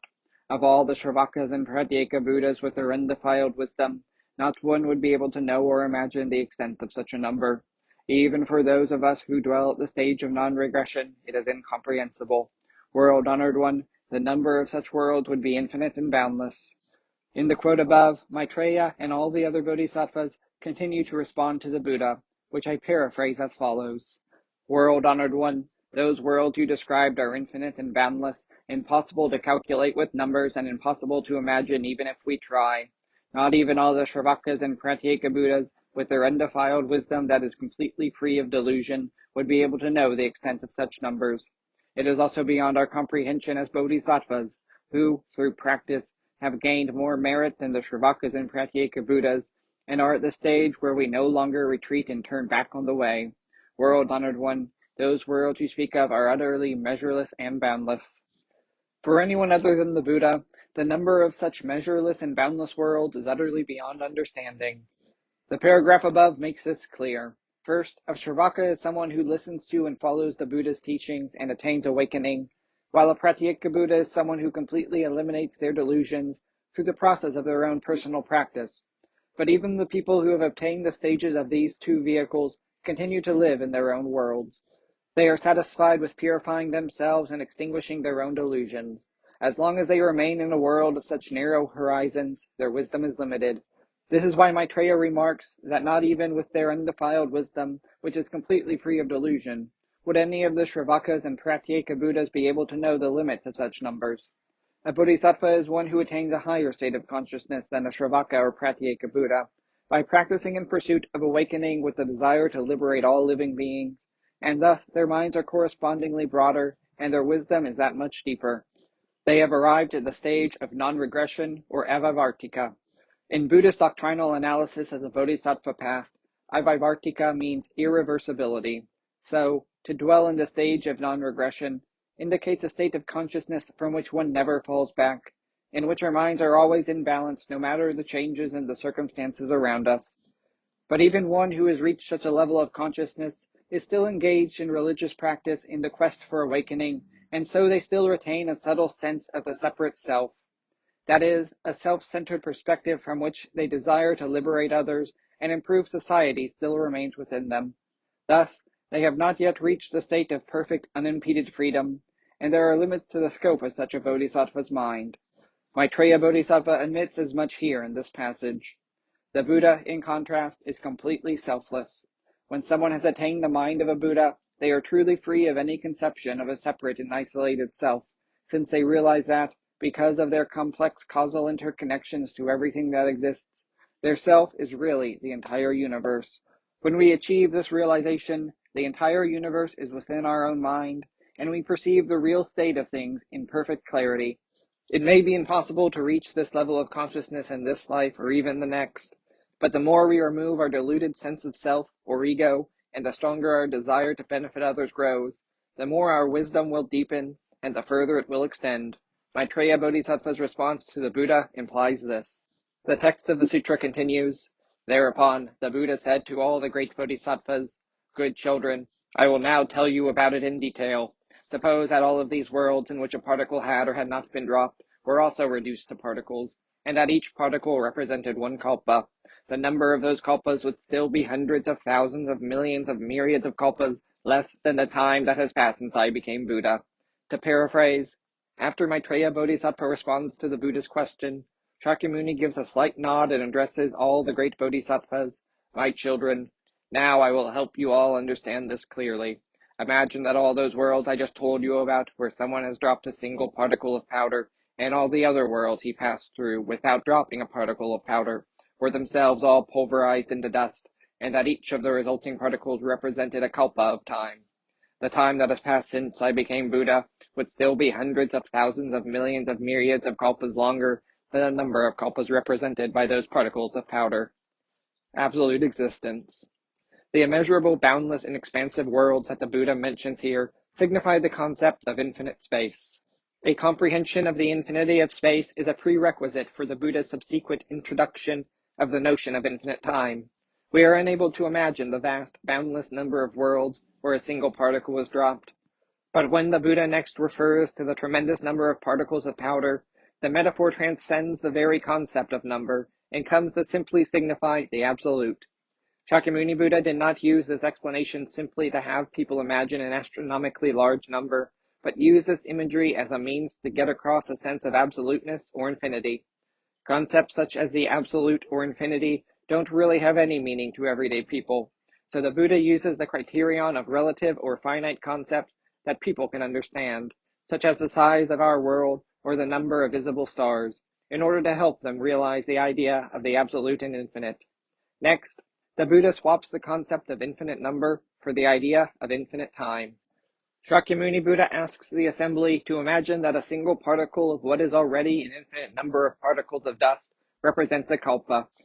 Then he tells them that the time that has elapsed since he became Buddha still surpasses its number by thousands of myriads of kalpas. This can be nothing other than an indication of the infinite past, the absolute in terms of time. The eternal original Buddha is undeniably in absolute existence because, as Shakyamuni reveals here, the eternal original Buddha has been in this world since the infinite past. This realization is more important to us than anything else. As discussed earlier in this chapter, what we rely on must be an absolute existence. No matter how great someone is, their relationship to us is merely relative. As long as they are living beings, they are only more powerful and reliable than we, in degree rather than in kind.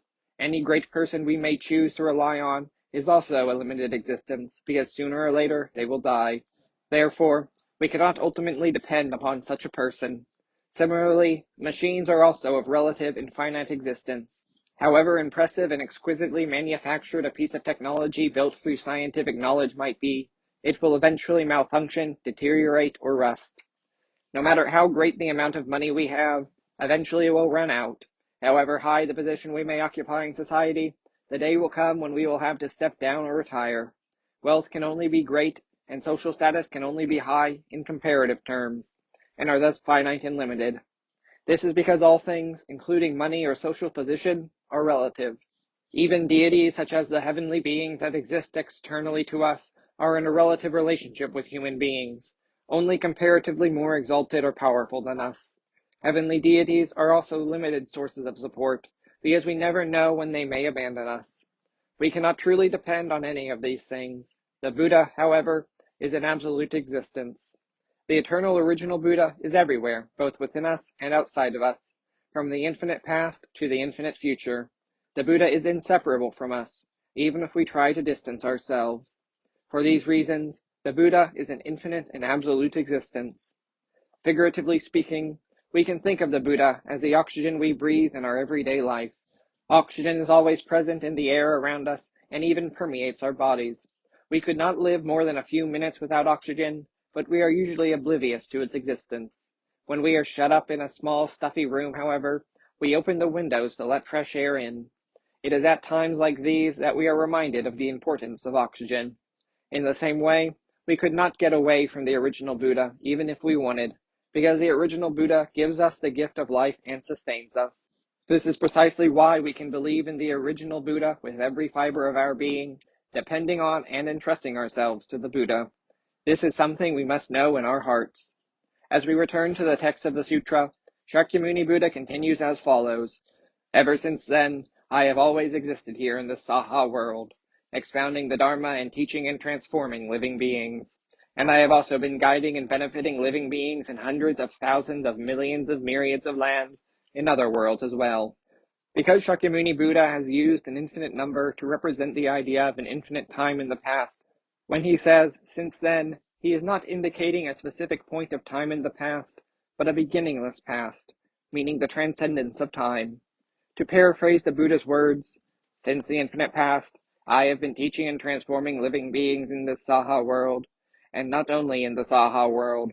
I have also been guiding and benefiting living beings in the very same way in all the other worlds of the universe, establishing the focus of our devotion. The passage above is extremely important. What Shakyamuni Buddha is telling us is that while he was born into this world as a human being and attained awakening only some 40-odd years ago, the eternal original Buddha has always been in the Saha world, teaching people and guiding them towards awakening. And not just in this world, the eternal original Buddha has been guiding living beings in every world throughout the entire universe. Each reward body Buddha, the sublime cosmic Buddha body, presides over a single world system, in the language of the sutra, a 3,000 great thousandfold world, teaching and transforming living beings. Examples of such worlds where a Buddha teaches living beings, called transformation lands, include the Medicine King Buddha's world of pure lapis lazuli in the eastern quarter of the universe, Amitabha Buddha's pure land in the western region of the universe, and of course the Saha world of Shakyamuni Buddha. Here, the Buddha conclusively reveals that the eternal original Buddha is not limited to a finite single world system like these reward body Buddhas, but is omnipresent, animating all existence in every single land of all the world systems throughout the entire universe. All reward body Buddhas are appearances of the one original Buddha, who manifest in different forms depending on diverse conditions. While all Buddhas are without a doubt venerable in and of themselves, the preceding passage makes it perfectly clear that if we trace the Buddhas back to their source, all originate in the eternal original Buddha, whom we also refer to with the name, the Eternal Buddha Shakyamuni. This truth determines the focus of our faith and devotion. Rissho Kosei-Kai's enshrinement of the Eternal Buddha Shakyamuni, Great Benevolent Teacher, World-Honored One, as our focus of devotion, is based on this passage, where the sutra itself explicitly attests to the eternal original Buddha as the most appropriate object of our faith. Extending the Buddha's teachings from near to far. The Buddha teaches us another important point when he says, I have always existed here in this Saha world, expounding the Dharma and teaching and transforming living beings, and I have also been guiding and benefiting living beings in hundreds of thousands of millions of myriads of lands in other worlds as well. The Buddha does not begin by saying that he spreads the teachings everywhere in the universe, but first states that he has been continually teaching and transforming living beings by expounding the Dharma in the Saha world, and only then does he add that he also guides and benefits living beings in all other places. This may seem a minor point, but it involves the important lesson of extending the Buddha's teachings from near to far. Since the Buddha's compassion is impartial, he cannot be implying that he discriminates among living beings by first teaching and transforming the beings of the Saha world, and only then extending his liberating activity to other worlds. If we think about this from our own standpoint, however, we will notice that our bodhisattva practice has a natural order to it. We may desire to liberate the entire world all at once, but that is not how it works.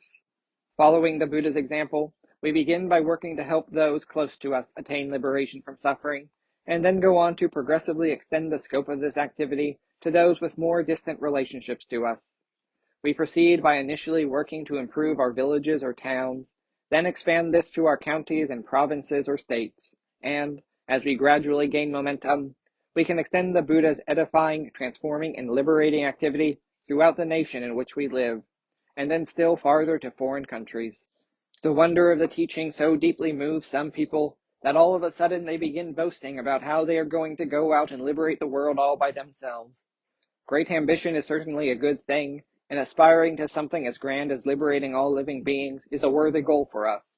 But however great, our ambitions will not amount to much unless we match them with concrete measures. A person who cannot help even a single one of their friends attain liberation from suffering, for example, is definitely not going to be able to liberate the entire world. Even if people have great ambitions or grand dreams in the very beginning, these are often crushed as things fail to go smoothly over time. This happens because they don't have abilities equal to their ambitions. A person's abilities grow over time, so no one can immediately develop the capacity to have an impact on everyone in the world. But just as a tiny snowball gradually grows as we roll it in the snow, becoming large enough to make a snowman, we gain the ability to have a beneficial influence on others through the practice of the Buddha's teachings. We can do this by helping even a single person find liberation from their suffering, by guiding a couple of people, or by instructing even as few as 3 others. We should not understand this tenet of extending the Buddha's teachings from near to far in just spatial or numerical terms, but must fully recognize the implication that it also refers to the growth of our essential spiritual capacity to have a positive effect on others. This is how we can understand the Buddha when he divides the account of his activity into 2 parts. First, teaching and transforming living beings in this Saha world, and second, also guiding and benefiting living beings in all other worlds. The Buddha continues to explain, in the words of the sutra, "Good children, during this time on occasion I have told of other Buddhas, including Lighter of Lamps, and have told of their entering nirvana. All of these different descriptions were nothing but skillful means. Good children, whenever living beings come into my presence, I observe them with my Buddha eye and discern whether they are keen or dull in their faculties, namely faith, and so on. Depending upon how best to liberate them, in different times and places, I call myself by different names, and describe my lifespan differently, and moreover appear to them and announce that I will enter nirvana. I also use all sorts of skillful means to teach the sublime Dharma, inspiring great joy in living beings." Stated in easier to understand language, the Buddha tells the assembly, "Everyone, in this way my entity has been in this world since the infinite past, and will remain in this world into the infinite future. Throughout time I have spoken of myself as the Buddha Lighter of Lamps, and other Buddhas that have appeared in this world, and I have also told of their entry into nirvana. These Buddhas were nothing more than skillful means for the purpose of teaching and guiding all of you. Everyone, I will explain these skillful means now for all of you. Whenever living beings come to me, using my Buddha eye, I discern the incisiveness, whether keen and dull, of their faith and other spiritual capacities. Knowing exactly which methods of instruction will awaken them according to their capacity, I appear as various Buddhas known by differing names, ascribe lifespans of varying lengths to those Buddhas, and tell living beings that I will enter extinguishment. When the lifespan of any one of those Buddhas is exhausted, however, I appear in the world anew, and when I have expounded all my teachings again, I tell living beings once more that I will leave the world. According to the needs of living beings, I employ various methods of teaching the sublime Dharma, bringing joy to the hearts and minds of all. The skillful means of the Buddha's compassion. The passage above reaffirms the importance of skillful means in no uncertain terms. All the Buddha's precious teachings are skillful means worthy of esteem in their own right, but we also learn that the very appearance in our world of the manifest Buddha is also a skillful means that the eternal original Buddha uses to liberate all.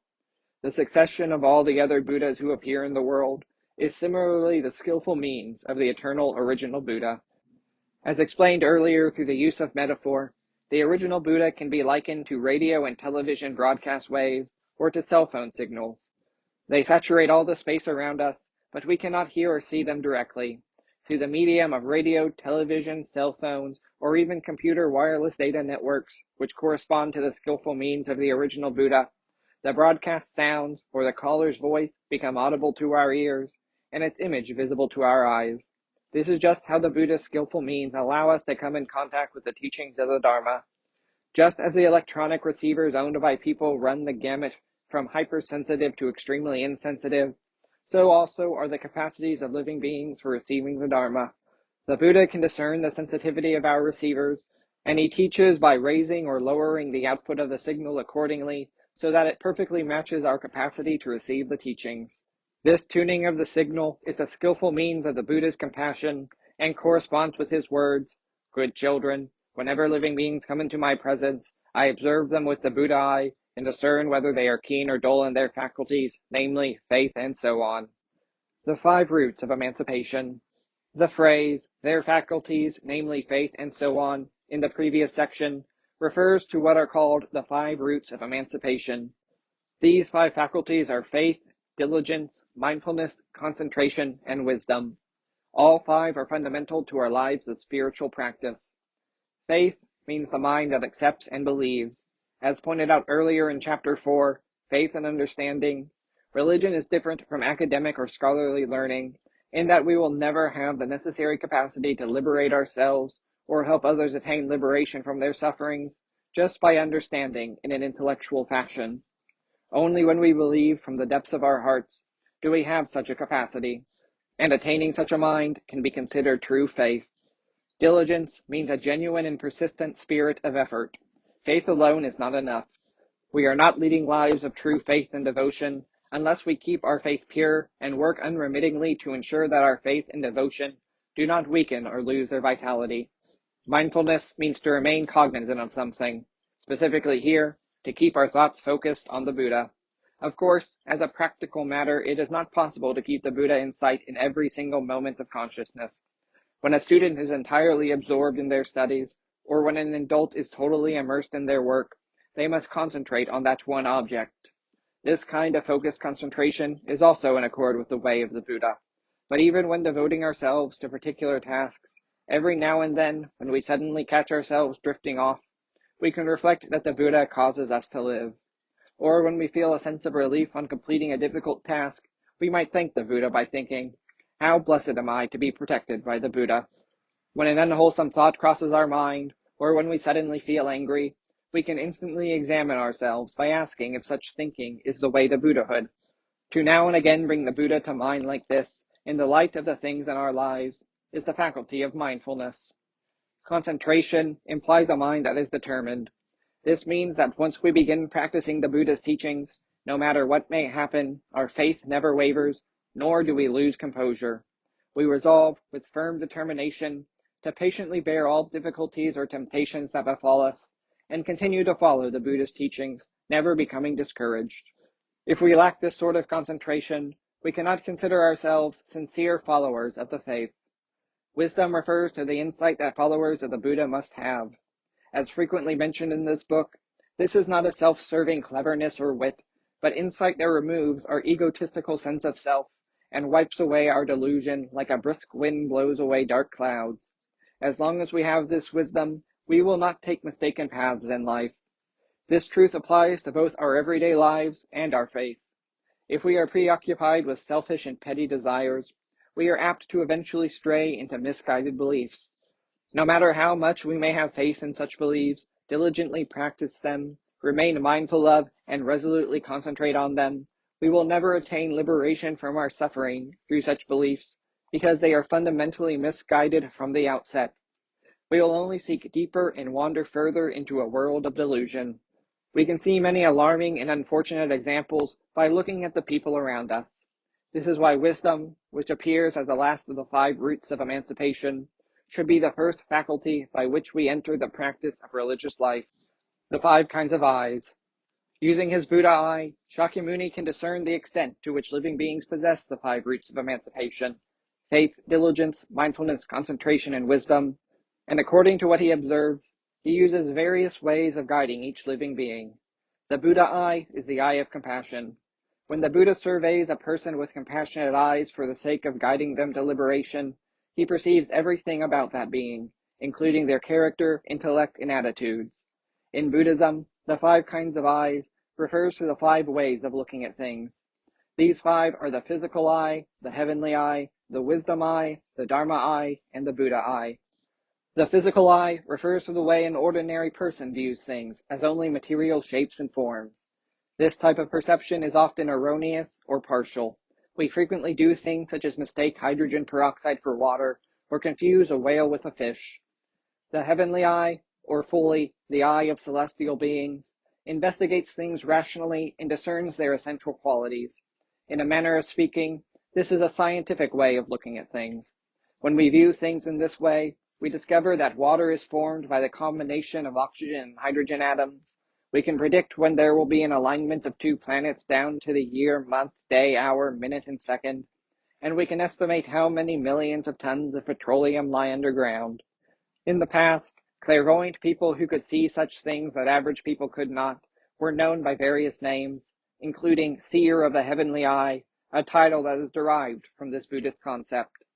The wisdom eye discerns the fundamental nature of things, the truth of the way things really are, through the vision afforded by profound wisdom. This is, in a sense, a philosophical way of looking at things. It is known as the wisdom eye because the person who has it can perceive things that are invisible to the average person and visualize things that are beyond others' imagination. Such a person, for example, realizes that all things in this world are always changing and that nothing exists in a fixed form. All things are impermanent, or that nothing in the universe exists in isolation, apart from its relationship to other things, and that, like the meshes of a net, all things exist in a relationship with everything else in existence. All things are non-self. The Dharma eye is an artistic way of looking at things. To the average person, a mountain is just a mountain, and a cloud is simply a cloud. But those who are pure of heart and mind may hear the mountain speaking and feel the cloud teaching them something. The blooming of a flower, the rustling of a tree, the murmuring of a small stream, all speak to such people in their own special language that others cannot understand. Unlike the average person, the gifted artist can directly touch the lives of such natural phenomena. Looking at humanity in daily life, such an artist can also perceive truths that other people cannot. This is why in Japan, the term Hogen, literally meaning Dharma eye, became a title conferred on certain outstanding Japanese artists such as Kano Masanobu and his son Motonobu. The Buddha eye is the most insightful of all these modes of perception. The person with this kind of awareness not only perceives the ultimate reality of all things, but also observes it with great compassion. Doing so entails penetrating the reality of everything, with a desire to help all things develop to their fullest potential, each according to its own original nature. The Buddha is endowed with the heavenly eye, the wisdom eye, and the Dharma eye, while also being replete with the mind of great compassion. And thus, the Buddha eye is a religious way of looking at things in the truest sense. If we view all living beings through the Buddha eye, we will naturally come to see the best way to guide each of them. The Buddha does this perfectly. Granted that it is difficult for ordinary people to attain such a level of skillfulness, we can gradually approach it through accumulating practice on the way to Buddhahood. As people of faith, we always try to view everything based on the compassionate mind of the Buddha. The Buddha continues his teaching as follows, and here again I continue quoting directly from the sutra. For example, good children, when the Tathagata sees those living beings who delight in lesser teachings and are meager in virtue and heavy in defilement, for their sake I say that in my youth I renounced home life and attained supreme perfect awakening. In reality, though, ever since I did become Buddha, so have I been for eternity, just as I have said, and I only make such another explanation as a skillful means to teach and transform living beings and enable them to embark upon the Buddha way. To paraphrase, my good children, for the great many living beings who have not yet accumulated much virtue, struggle with much defilement, and are satisfied with attaining only a partial awakening, I guide them by teaching in an easily understood way, that I, Shakyamuni, left home when I was young, practiced religious discipline in such a way, and finally attained supreme perfect awakening. I tell them that if they exert themselves just as I did, they too will be able to attain the same awakening as I. In reality, however, I became Buddha in the infinite past, as I have just told you, but I explained those things to living beings as a skillful means, in order to teach and transform their hearts and minds, so that they enter the path of practice to Buddhahood. The expression, delight in lesser teachings, refers to those who are satisfied with a partial awakening of a Shravaka or Pratyeka Buddha. The Buddha teaches such people by telling them about his life as the manifest Buddha, and encourages them to devote themselves to religious practice by offering his own experience as an example. From our point of view, there is no greater encouragement than the example of Shakyamuni Buddha. In comparison, religious teachings that are followed as a decree of an invisible God who exists in heaven are too obscure for us to grasp tangibly. In Buddhism, however, Shakyamuni is a living, flesh and blood example, for which we are grateful, since all we have to do is follow in his footsteps and emulate him in earnest. There is no other teaching that is so convincing and provides such peace of mind. To people who delighted in lesser teachings, that is, those satisfied with just their own partial awakening, Shakyamuni said, "Follow me and my example." This declaration is, in and of itself, powerfully liberating and a great encouragement to us who live in the present age of the decline of the Dharma. Of course, we must progress by delighting in greater teachings, but as we do, we should never forget to continuously follow in the footsteps of Shakyamuni Buddha, step by step. Next, the Buddha reveals the logic of his skillful means by explaining it in detail. Here again, I quote directly from the text of the sutra. Good children, the sutras expounded by the Tathagata are all for the purpose of liberating living beings. I may speak of myself, I may speak of someone else, I may appear as myself, I may appear as someone else, I may appear through my own deeds, I may appear through someone else's deeds, and whatever I teach and whatever I say is valid and never in vain. To paraphrase in readily understandable language, Shakyamuni declares to the assembly, my children, the teaching that the Tathagata imparts, no matter how different they may seem to be, are all for the purpose of liberating living beings and emancipating them from their delusion. For that reason, sometimes I tell living beings about myself, namely my entity, the original Buddha, and sometimes I tell living beings about others, other Buddhas that manifest in particular forms. Sometimes I appear in the world as myself with the body of a Buddha, and sometimes I appear as other bodies, a variety of other living beings and phenomena. Sometimes I demonstrate my liberating power just as it is, through my own deeds, and sometimes I indirectly extend the compassionate hands of my liberation through the deeds of others. Though the form may change in these ways, everything that I teach is truth, with no lies or falsehood, and nothing that the Tathagata says is without meaning. Ways in which the original Buddha manifests in the world. I may speak of myself, I may speak of someone else. This section of the chapter is extremely difficult to grasp, but it is also tremendously important. In the passage, I may speak of myself, I may speak of someone else, the word myself means the eternal original Buddha. Someone else refers to the Buddhas of various forms and appearances that the original Buddha manifests, such as the Buddha lighter of lamps or Amitabha Buddha. I may appear as myself, I may appear as someone else. Next, in the lines, I may appear as myself, I may appear as someone else, Myself refers to a manifest Buddha that appears in the world with the body of a fully enlightened Buddha. For us in the Saha world, this means Shakyamuni. Someone else indicates the original Buddha manifested in the world as other saints and sages. I may appear through my own deeds, I may appear through someone else's deeds. In the next statement, I may appear through my own deeds, I may appear through someone else's deeds. The two terms, my own deeds and someone else's deeds, are the most difficult to properly grasp. And because this passage has usually been misinterpreted, it is necessary that we clarify it here. Ultimately, the liberating activity of the Buddha lies in his empowering us to place our minds on the track toward truth and to bring a right all-around harmony to our lives. This liberation appears in two ways. One is its direct manifestation, and the other is its indirect manifestation. Suppose that a person is overwhelmed by disappointments in their relationships, failures in business and family trouble, and is always irritated and on edge, and in this way their heart derails from the track headed toward truth, and their life is thus in a state of discord. If, through the Buddha's teachings, this person realizes how to preserve a right state of mind, they will attain peace of mind and harmony in their life, and begin performing energetically in a right manner, in accord with universal truth. This outcome is the direct manifestation of the Buddha's liberation, when it appears just as liberation in a straightforward manner.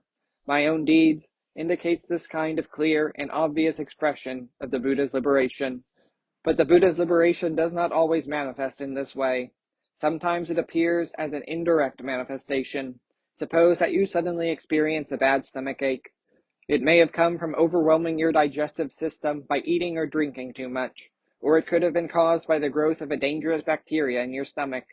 Regardless of the cause, the pain warns you that your body is in a state of disharmony. When you are suffering from a stomach ache, you take an antacid or consult a doctor for treatment, and you moderate your intake of food and drink until you feel better. But suppose you never experience any pain, despite the fact that you are neglecting your health. What would happen? If something were wrong with your stomach or intestines because of an unhealthy lifestyle, and you remained unaware of the problem, the conditions would gradually intensify until your digestive system was seriously impaired. It would be even worse, for example, if you did not experience warning signs such as pain or fever, despite the presence of parasites or bacteria in your digestive tract. In no time at all, your condition might deteriorate beyond the point of recovery. Though pain and suffering are disagreeable and unwelcome things, without these signals, we would never know that such a serious disturbance was occurring in our bodies. This phenomenon is not limited to our physical bodies. As the parable of the burning house shows, people do not notice the approaching fire of karma that is about to incinerate them when they are engrossed in the world of the five desires. It suddenly occurs to us to take a hard look at ourselves only when we experience the stress, suffering, and anxiety, or feel a void in our hearts. Only then do we ask ourselves if the way things are in our lives is really good for us, and think about what will happen if we continue in such a state of mind. Our awareness of distress and suffering becomes the first step towards liberation. When everything in a person's life feels like suffering, that is a natural hint of disharmony in their minds or bodies. If they notice this warning, realize that the way things are in their life is not good for them, and also follow right teachings, their mind will naturally return to the track that leads to truth. Even if they do not immediately recover from illness or extricate themselves from poverty, they will no longer feel those problems as suffering. This is the great liberation of the Buddha, which at first glance may not always appear as such. This is what is meant by the phrase, someone else's deeds. In Rissho Kosei-Kai, when members receive words of spiritual guidance or caution, they call it a merit. Having one's faults pointed out or getting unsolicited advice is unpleasant and never something we welcome. But since the liberation of the Buddha often comes to us through the means of such guidance, the moment we accept those critical words with gratitude, we realize the Buddha's liberation. The appearance of the Buddha through someone else's deeds is particularly precious, and we should always remain mindful of that as we go about our daily lives. The Dharma as the basis of religious teachings. To summarize, Shakyamuni reveals that the original Buddha teaches and transforms the hearts and minds of living beings by sometimes speaking of itself or of someone else, by appearing as itself or as someone else, or appearing through its own deeds or through the deeds of someone else. Whatever the original Buddha teaches is truth, and nothing the Buddha says is in vain. Everything the original Buddha says or does is for the purpose of elevating people and empowering them to reach true awakening. The vast breadth of the Buddha Dharma lies within this teaching of the 6 ways in which the original Buddha manifests in the world. The implication of these 6 ways is that Buddhism does not stand in opposition to Christianity, Judaism, or Islam, or to the teachings of other great sages, such as Confucius, Mencius, or Lao Tzu. The Buddha's words here in chapter 16 clearly show that the great saints and sages such as these are ultimately appearances of the eternal original Buddha as someone else, and their revered teachings are the manifestation of the Buddha Dharma in other forms. I do not say this because I am a Buddhist, but because, since the Buddha is the grand truth of the cosmos, the great life of the universe, there can be no truth that is not encompassed by the Buddha, and no beneficial teaching that is not Buddha Dharma. Accordingly, a narrow-minded person who utters biased comments about other religions on the ground that Buddhism is the true religion, while Christianity, for example, is not, cannot be considered a Buddhist in the most profound sense. A right teaching, one in accord with universal truth, is right regardless of who teaches it. Truth is truth, no matter whose teachings convey it. Buddhists revere as a Buddha any person who is the source of right teachings that lead all living beings toward truth. So it naturally follows that Buddhists do not place themselves in opposition to other religions. To illustrate this with a simple example, consider nutrition. Nutrition is not something that exists apart from foods, such as rice, bread, beans, vegetables, milk, fish, and salt. Rice is nourishing for our bodies, as are milk and vegetables. The fundamental quality of the ingredients in all of these foods, which make them good for our health, is what constitutes nutrition. If someone were to say, "I don't need any nutrition because I eat bread, milk, and vegetables," he would be ridiculous in the extreme. The truth of the Buddha is like nutrition in this example. The teachings of the various saints and sages correspond to the assorted foods like rice, vegetables, milk, and so on. The basis of them all, the nutrition that makes them beneficial to us, is the Dharma of the Buddha. Accordingly, they all constitute the Buddha's teachings and make for a well-balanced meal that nurtures our character, and so we can partake of this feast without worrying about our spiritual health.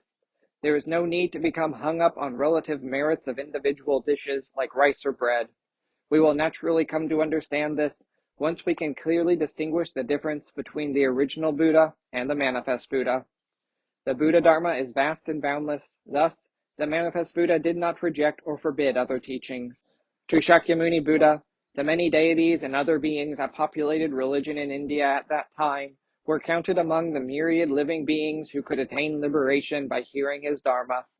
He regarded all of these beings, for example, the 4 heavenly kings, sustainer of the domain, facilitator of growth, viewer of all, and hearer of many, who were believed to have supernatural powers, as benevolent heavenly beings safeguarding the Buddha Dharma.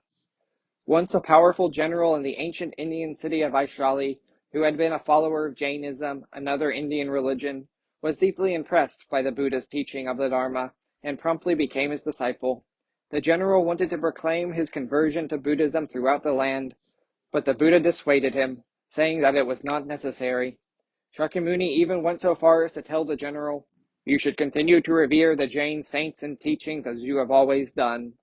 There are many similar episodes in the life of Shakyamuni Buddha.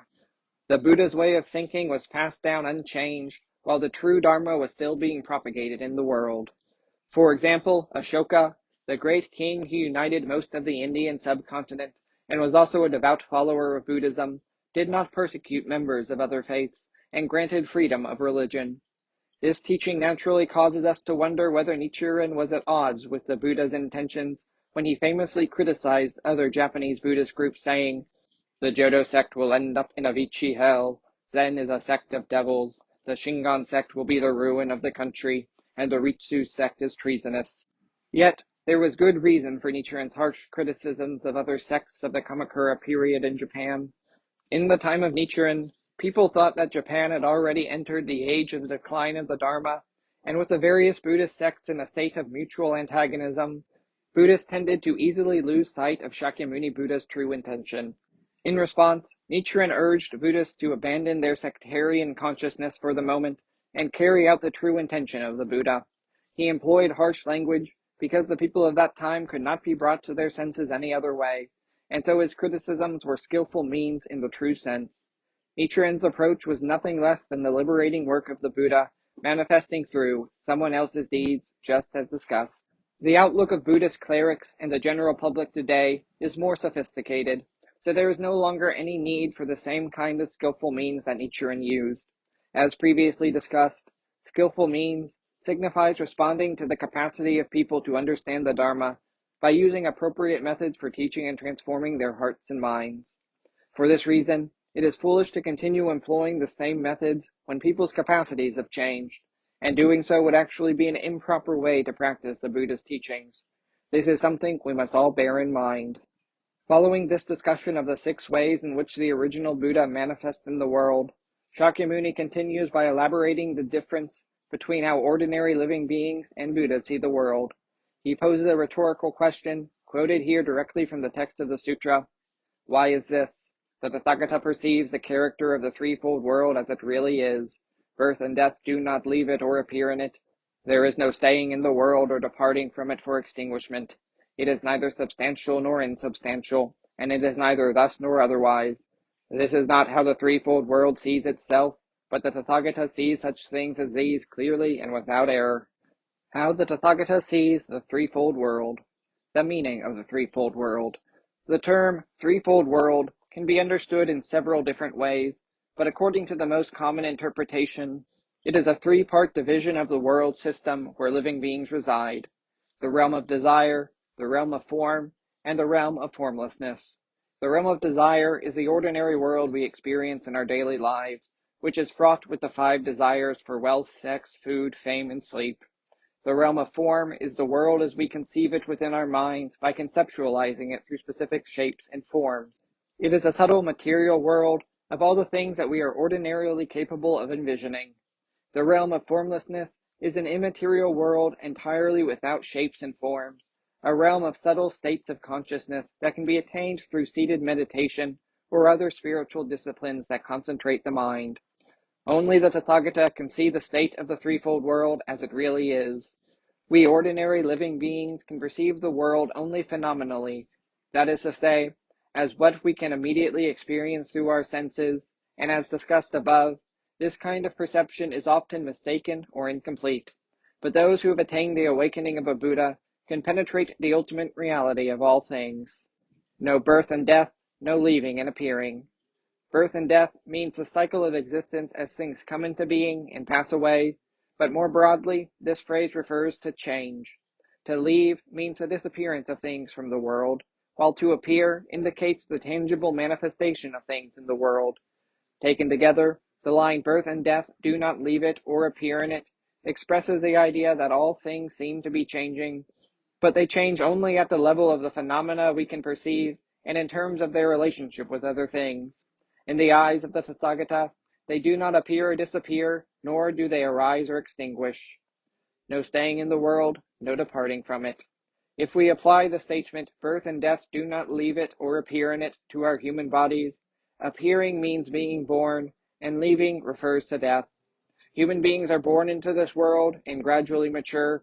Then as they grow older, they suffer from sickness and eventually die. Even the manifest Buddha Shakyamuni was no exception. Like us, he was born into this world as a human being, so he also passed through the stages of aging and death just as we do. Thus, the phrase, staying in the world, here, refers to the manifest Buddha's existence as a human being, and departing from it for extinguishment means the extinguishment of the manifest Buddha when Shakyamuni entered nirvana. Putting all this together, the line, there is no staying in the world or departing from it for extinguishment, means that there is no distinction between the time when the manifest Buddha is in the world and the ages after his extinguishment when the manifest Buddha is no longer in the world. The Buddha is impartial toward all living beings in every time period.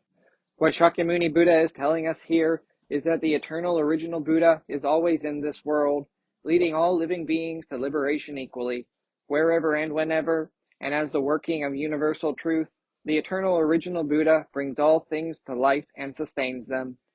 This is the great benevolence and compassion of the original Buddha, neither substantial nor insubstantial. The next 2 sentences also make for an extremely tough passage. It is neither substantial nor insubstantial, and it is neither thus nor otherwise.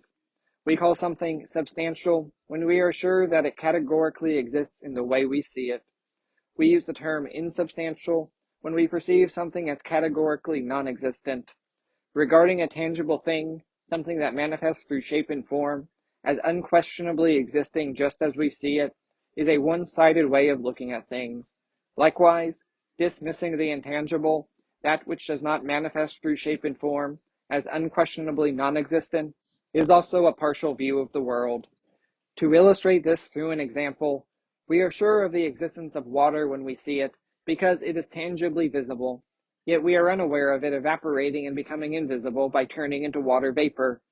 Conversely, even as we are oblivious to the existence of water vapor in the air because it is not visible, it eventually condenses, becoming rain, and falls to the earth. Being attached to notions of the absolute or categorical existence of something, seeing things as substantial, as well as the absolute or categorical non-existence of something, seeing things as insubstantial, is a shallow way of looking at things. Neither thus nor otherwise. In the expression, neither thus nor otherwise, thus indicates permanence, existence always without ever changing, and otherwise means the opposite phenomenon, change.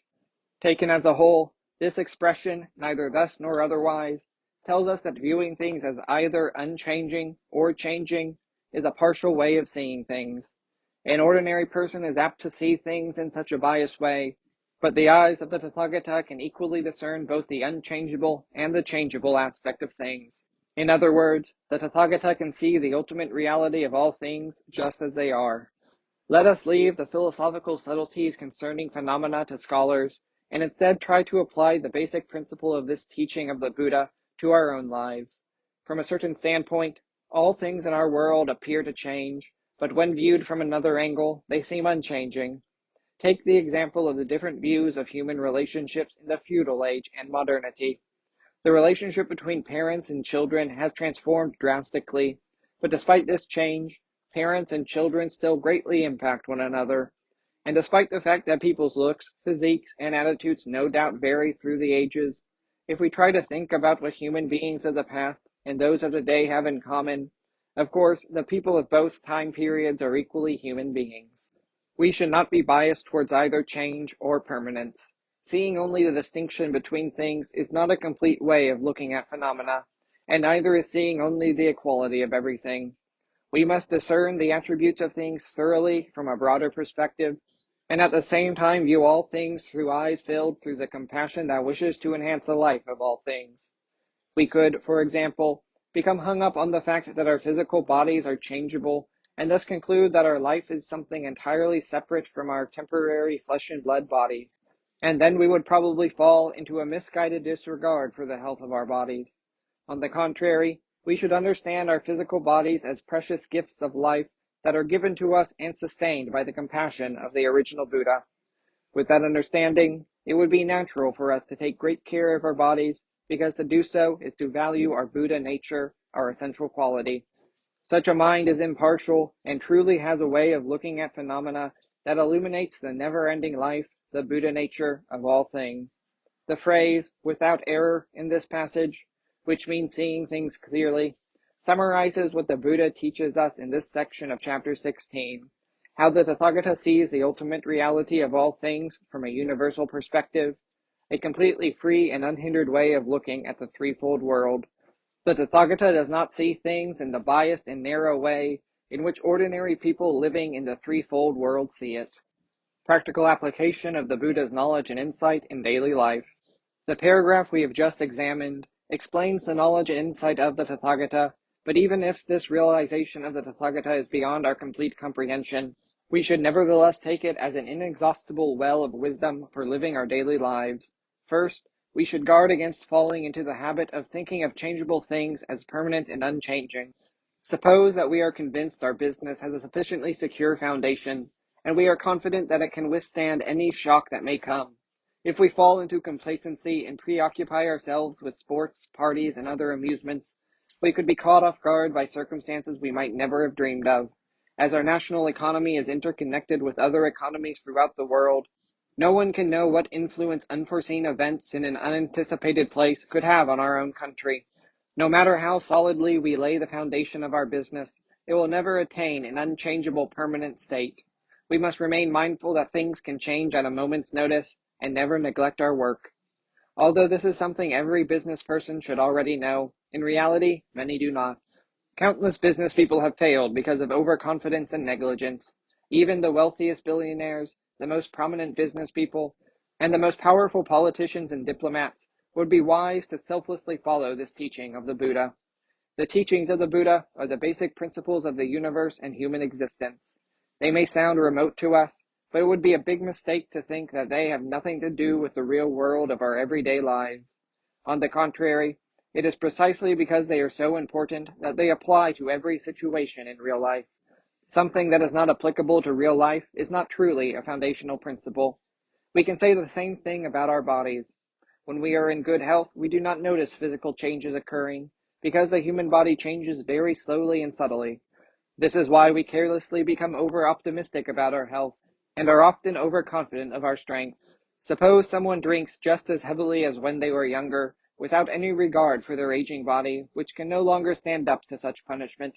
Their mistake is to regard the changeable as permanent and unchangeable. In the course of our lives, there are inevitably instances that can draw our attention to the changes in our bodies, but these are disregarded by a heavy drinker who ignores such natural warnings. People who correctly understand the teachings of the Buddha respond to these signs with flexibility, and therefore they can live out their natural lifespan. If we are open-minded and flexible, we can take notice of these natural warnings for what they are. For instance, when young, we have no qualms about running risks, but as we get older, we gradually become cautious of taking leaps in the dark. This is normal. It is nature's way of telling us to slow down. A young person can run downhill on a steep mountain path, but when we are older, we carefully descend one step at a time. This is because the human body itself knows that we recover from injuries quickly when we are young, but that healing is stubbornly slow when one is old, and for this reason, the body seems to warn us to be careful. This is the body's natural warning, and an open-minded and flexible person pays heed to it, and slowly descends the mountain path. But people who want to show off, refusing to allow themselves to be beaten by the younger crowd, will take off at a good clip and may end up falling and breaking a leg. The Buddha teaches us not to regard the changeable as permanent and unchanging. If we view everything through unbiased eyes, we will be able to clearly see the changes in the world. Wisely noticing those changes is the way for us to live, the way of living in accord with truth. At the same time, we should not be fixated on change. We may feel that, because we have grown older, we cannot do anything as well as young people, or that we are too old to work any longer, and want only to live in comfort for the rest of our days. But this is a way of thinking that is too preoccupied with change. There are things within us that do not decline with age. The right way to live is making the best of our experience, brains, technical skills, leadership abilities, and other qualities gained with age, and putting them to work for the benefit of others and wider society. Sir Winston Churchill wrote his great 6-volume work, The Second World War, after he had retired from active politics, and he won the Nobel Prize in Literature in 1953 at the age of 79. Nakamura Utemon V, a famous performer of kabuki, a traditional Japanese form of stage drama, had to be helped onto the stage by others when he was too old to walk without difficulty, but he continued giving more performances for audiences while remaining seated. These are two examples of people who were not overly influenced or intimidated by the changes of old age. The phrase, "it is neither substantial nor insubstantial," also includes a critically important teaching for the way we live our lives. We should not be overly confident when we recognize that something or some state of affairs exists, nor should we be disappointed when we perceive that something or some state of affairs does not exist. When a thing or state of affairs exists, we can imagine it ceasing to exist and prepare for that eventuality. Likewise, even when we perceive the absence of something or some state of affairs, we should assume that, in reality, what seems absent does in fact exist, and put some effort into seeking it out. This practice applies to anything, whether it be material things or something intangible such as human abilities and talent, which can be latent and not accessible by our senses. We must always take care of the things we should attend to without getting caught up in the idea that something or some state of affairs either exists or does not exist. This way, we will always be able to breathe easy, yet live our lives enthusiastically. Take the case of a river. The river's water flows continuously. When you try to focus on a particular spot in the river, the water that you saw just a moment ago is already gone. The water in front of your eyes in the present moment is no longer there in the next moment. Despite this phenomenon, the river does not disappear. You know it continues to exist. The same principle applies to human life. Strictly speaking, our self as it existed yesterday and our self as it exists today are not the same. There are many cells in our body that are being reborn moment by moment, and the state of our minds, our abilities, and skills are different from what they were yesterday. At the same time, we cannot say that our self of yesterday and our self of today are two entirely distinct things. Our lives flow continuously from one day to the next. Focusing on only one section of water, we can no more say, "This is the river," than we can consider just one isolated temporal segment of our existence to be our life. This is why we cannot simply live to enjoy the present moment, never mind the consequences. Nor can we adopt the attitude that yesterday is gone, and tomorrow hasn't come, so all we have is today. Just like the continuous flow of a river, the actions we performed yesterday, our karma, continue to exist today, impacting our lives, and the karma that we produce today is certain to affect tomorrow. If someone pours poison in a river, the fish downstream will die. If they stir up the muck along the banks of one section, the water downstream will become muddy. At the same time, it does no good to brood over what happened yesterday. If we dwell on what happened in the past, we will not be able to move forward. The past really exists, as we saw above, but we do not have to remain captive to it. What should we do then? All we have to do is live today fully and with no regrets in a way that is right, that is, in accord with truth. Living in this way works to extinguish the harmful karma we created yesterday and accumulates beneficial karma for tomorrow. The present disappears in a moment, but it certainly exists, so we must cherish this present moment that seems so transient to us. This attitude epitomizes the Buddha's words, "It is neither substantial nor insubstantial." We should be careful to abide by the knowledge and insight of the Buddhas in this way, seeing things from the perspective of the Tathagata. This means striving to discern the ultimate reality of all things without being attached to their surface appearances, not being overly fixated on the seeming existence and non-existence of things, or the differences between things. If we see the world in this way, we will be able to lead upbeat and optimistic lives that are right, in accord with truth, and accomplish the mission for which we were born into this world. As we return to the text of the sutra, Shakyamuni Buddha continues as follows. Because all living beings have various natures, various desires, various behaviors, and various thoughts and biases, in my desire to enable them to nurture their roots of goodness, I have expounded many different teachings, employing various words and terms, parables and examples from the past. I have never abandoned the work of a Buddha, not even for a moment. The term natures indicates living beings' dispositions. Desires are the living beings' cravings and ambitions. Behaviors are their actions, and thoughts means, just as the word says, what living beings think. Biases implies reading one's own interpretation into everything. Because every single living being differs in various aspects such as these, in order to enable all of them to produce roots of goodness, the Buddha teaches the truth in many ways. Roots of goodness are a person's virtuous state of mind, which becomes the basis for a good disposition, good desires, good behaviors, good thoughts, and good inclinations. These attributes are like good stems, branches, and leaves that grow from the good roots of a plant. This prompts the question, what exactly are the various ways that the Buddha uses to teach the truth? Sometimes the Buddha uses examples from the past, that is, causal connections. He tells people stories about the circumstances surrounding their past association with him. Sometimes he teaches through the use of parables, in other words, stories that use comparative literary devices such as metaphors and similes. At other times, the Buddha uses words and terms, or theoretical discourse, to explain the truth in ways appropriate to the occasion and the listener. In the manifest dimension of the Lotus Sutra, the Buddha first uses theoretical discourse, then shifts to primarily parables, and finally examples of causal connections in the past in order to teach the truth of the one vehicle to his disciples. This sequence is referred to as the Lotus Sutra's 3 rounds of teaching. The work of a Buddha. Now let us examine the Buddha's statement, I have never abandoned the work of a Buddha, not even for a moment. The work of a Buddha, also called Buddha deeds, means the work of teaching and transforming all living beings, leading them to liberation from suffering.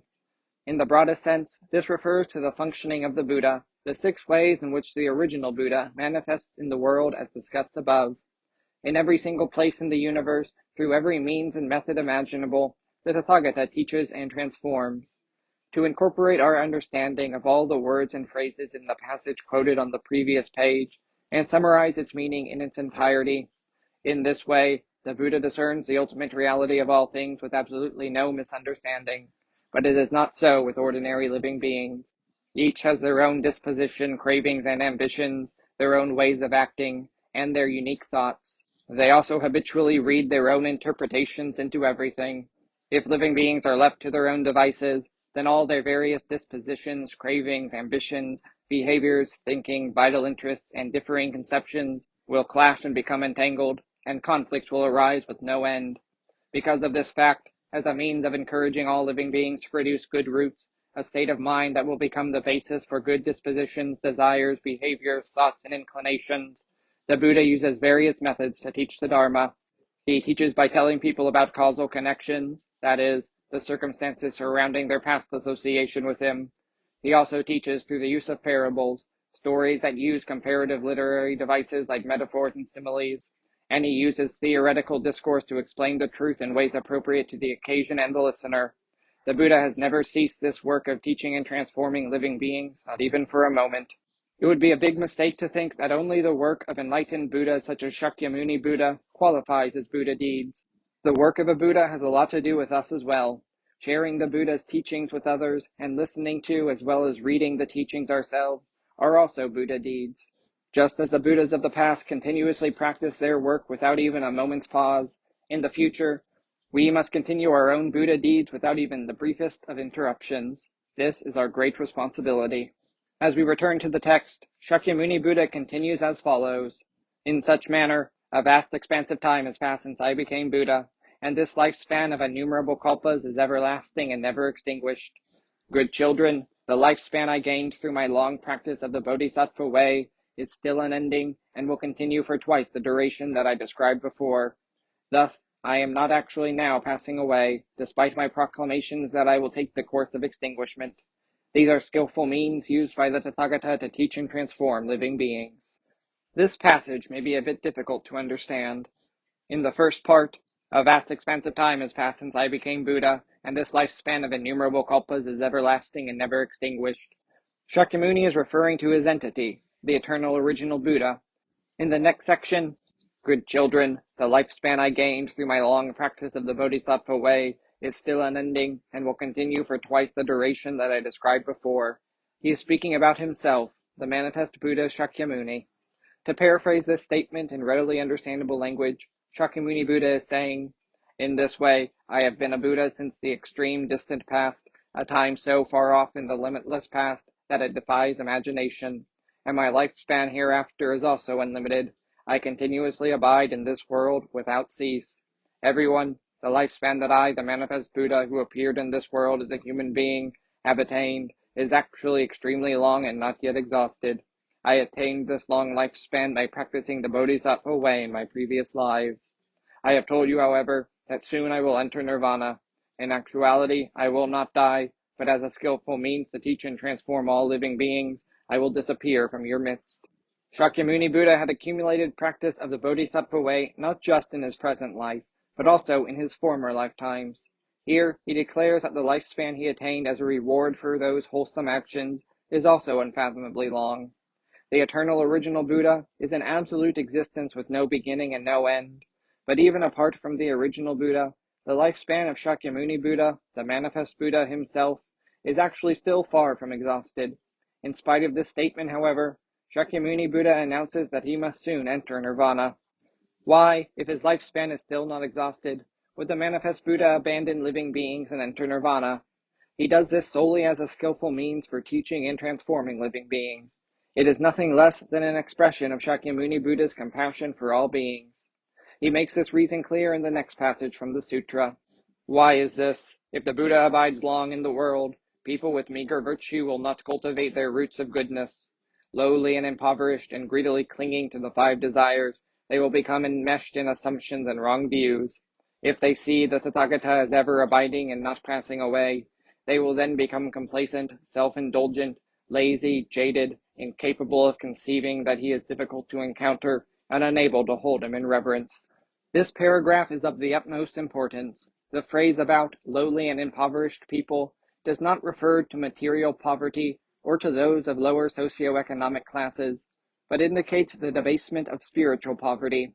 In the eyes of the Buddha, all living beings, and indeed all existences, are equal, and there can be no discrimination based on differences in social class or wealth.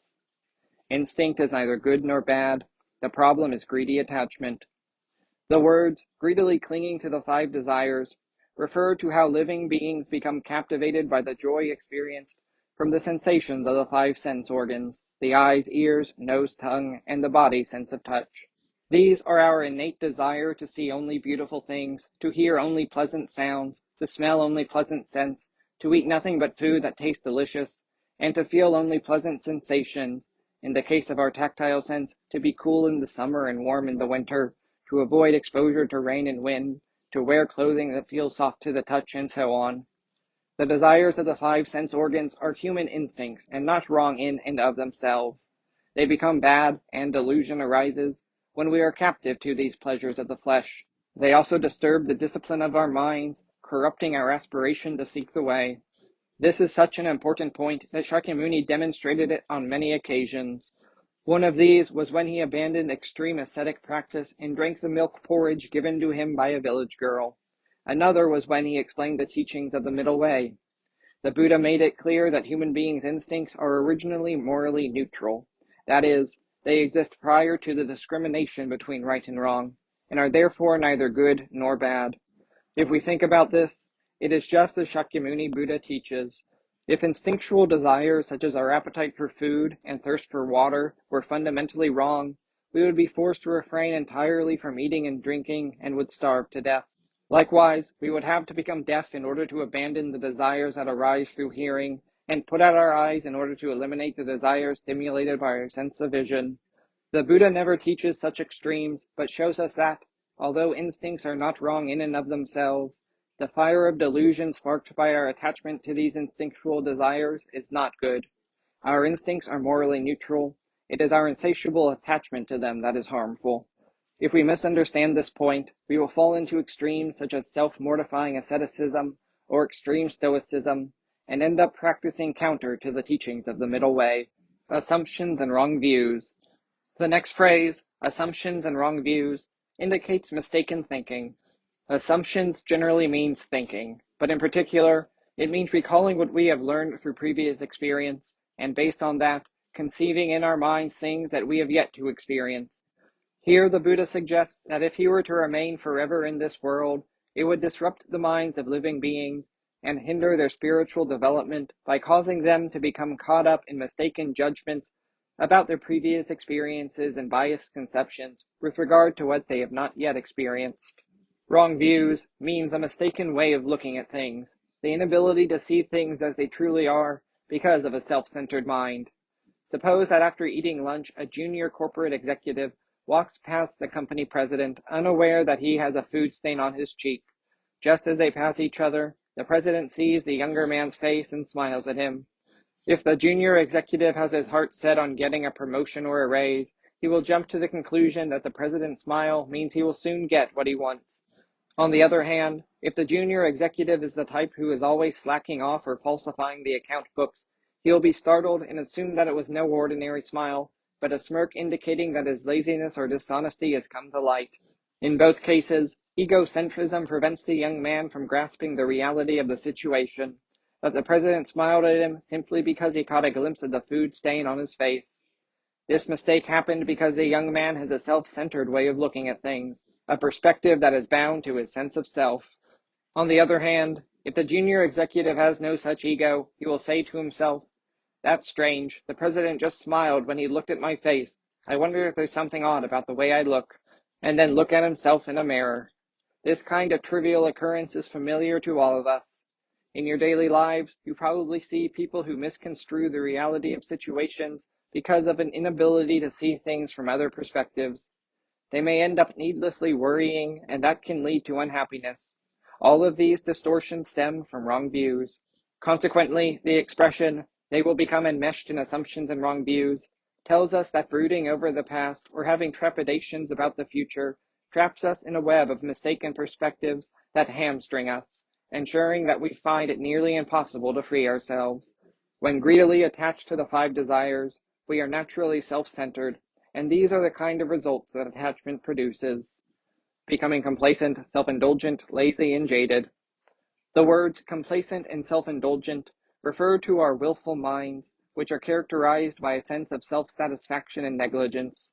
If the Buddha were to remain in our world permanently, living beings would begin to feel that they could hear the Buddha's teachings anytime they want, and that would tend to make them apathetic. I'll enjoy myself now and listen to the Buddha's teachings tomorrow. This procrastination is what the Buddha means by complacent and self-indulgent. It's often the case that people from rural areas who visit the capital of the country see more of the city than those who were born and bred there. Natives of the city assume that they can see the sights whenever they want, and thinking that the chance will eventually present itself, they always put off local tourism. For example, if we compared the numbers of Tokyo natives who visit Tokyo Tower with visitors from across the country who come to see this famous site in the center of the Japanese capital, the latter would certainly outnumber the former. In the same way, if we complacently think we can see the Buddha whenever we want, we are liable to put off the chance indefinitely. Other people might become lazy and jaded, so bored as to lose interest in the Buddha and his Dharma, because they come to the conclusion that whenever they've heard the Buddha's teachings, they always sound the same, so they lose all desire to listen to them any longer, incapable of conceiving that the Buddha is difficult to encounter. For the reasons given above, if people saw that the Buddha was continuously present and had not disappeared from our world, they would become incapable of conceiving that he is difficult to encounter. That is, they would fail to realize that a Buddha is difficult to meet, and they would thus be unable to hold him in reverence, and would find it difficult to fully appreciate the Buddha and listen respectfully to his teachings. As a skillful means, therefore, the Buddha teaches his followers that he must soon enter nirvana. As the Buddha recognizes, human beings are in the bad habit of wanting everything on their own terms, in the ways he describes in the passage of chapter 16. In Japan, people often go to special theaters to hear traditional storytellers. Since they have come to the theater and paid admission specifically to see or hear the show, you'd think they would pay close attention to the artists. But many people are noisy and restless, more concerned with whispering to their neighbors, munching on snacks, and so on. The people in the audience are especially restless, as one performer finishes and another performer appears on stage to begin the next act. As is the custom of these professional Japanese storytellers, when the next performer comes on stage, they seat themselves on a cushion and bow to the audience. Then they loudly smack their handheld folding fan on the lectern in front of them to get the audience's attention for a second, and then begin mumbling their story in such a low voice that the audience can hardly make out what they are saying. Soon, silence reigns the hall. Since everyone wants to hear the story, they naturally strain to hear what the performer is saying. This technique is the skillful means of the performer, who understands how to stimulate the audience's desire to listen, by first making it very hard for them to hear. Understanding how difficult it is to meet a Buddha, and realizing that we should listen to his teachings with great reverence, are incomparably more important than paying attention to the performance of a professional storyteller. But if we look at these two kinds of mental efforts from the logic of human psychology, the underlying principle is the same. Having reviewed its difficult words and phrases, we can paraphrase the extended passage as follows. Why must the Buddha leave this world? If the Buddha were always present, after a while, the ordinary people in this world would inadvertently begin to feel self-satisfied and become lazy. Assuming that one can always see the Buddha whenever one wants, average people of meager virtue would endlessly procrastinate and put off listening to the teachings indefinitely, would never plant the good seeds of wholesome action in their hearts and minds, and thus would fail to nurture the roots of goodness. Because of these tendencies, people's minds would be spiritually impoverished, narrow, and debased, captivated by the various desires of the five senses. Their perspectives, accordingly, would become self-centered, and for this reason they would misconstrue the reality of the situation, find themselves enmeshed in a web of mistaken thinking, and end up leading unhappy lives. If people could always encounter the Buddha and hear his teachings any time, They would begin to have a stubbornly half-hearted attitude and assume that they could receive the Buddha's teachings whenever they wanted, and would even become so bored with the Buddha as to lose interest in both him and his Dharma. If this happened, living beings would be unable to fully appreciate the difficulty of encountering the Buddha and incapable of sustaining interest in listening intently to his teachings. As we return to the text of the sutra, the Buddha explains, "Therefore, the Tathagata employs skillful means in saying, 'Know, monks, that the Buddha's appearance in the world is a rare occurrence, difficult to encounter.' Why is this? Even after countless hundreds of thousands of millions of kalpas, some people of meager virtue might see a Buddha, while others might not. For this reason I say, monks, a Tathagata can only rarely be seen. All of those living beings who hear me say such things will certainly imagine the difficulty of encountering a Buddha, and cherish and long for one, looking up with thirsting hearts. Then they will plant roots of goodness." The teaching of chapter 16 can be divided into two main points.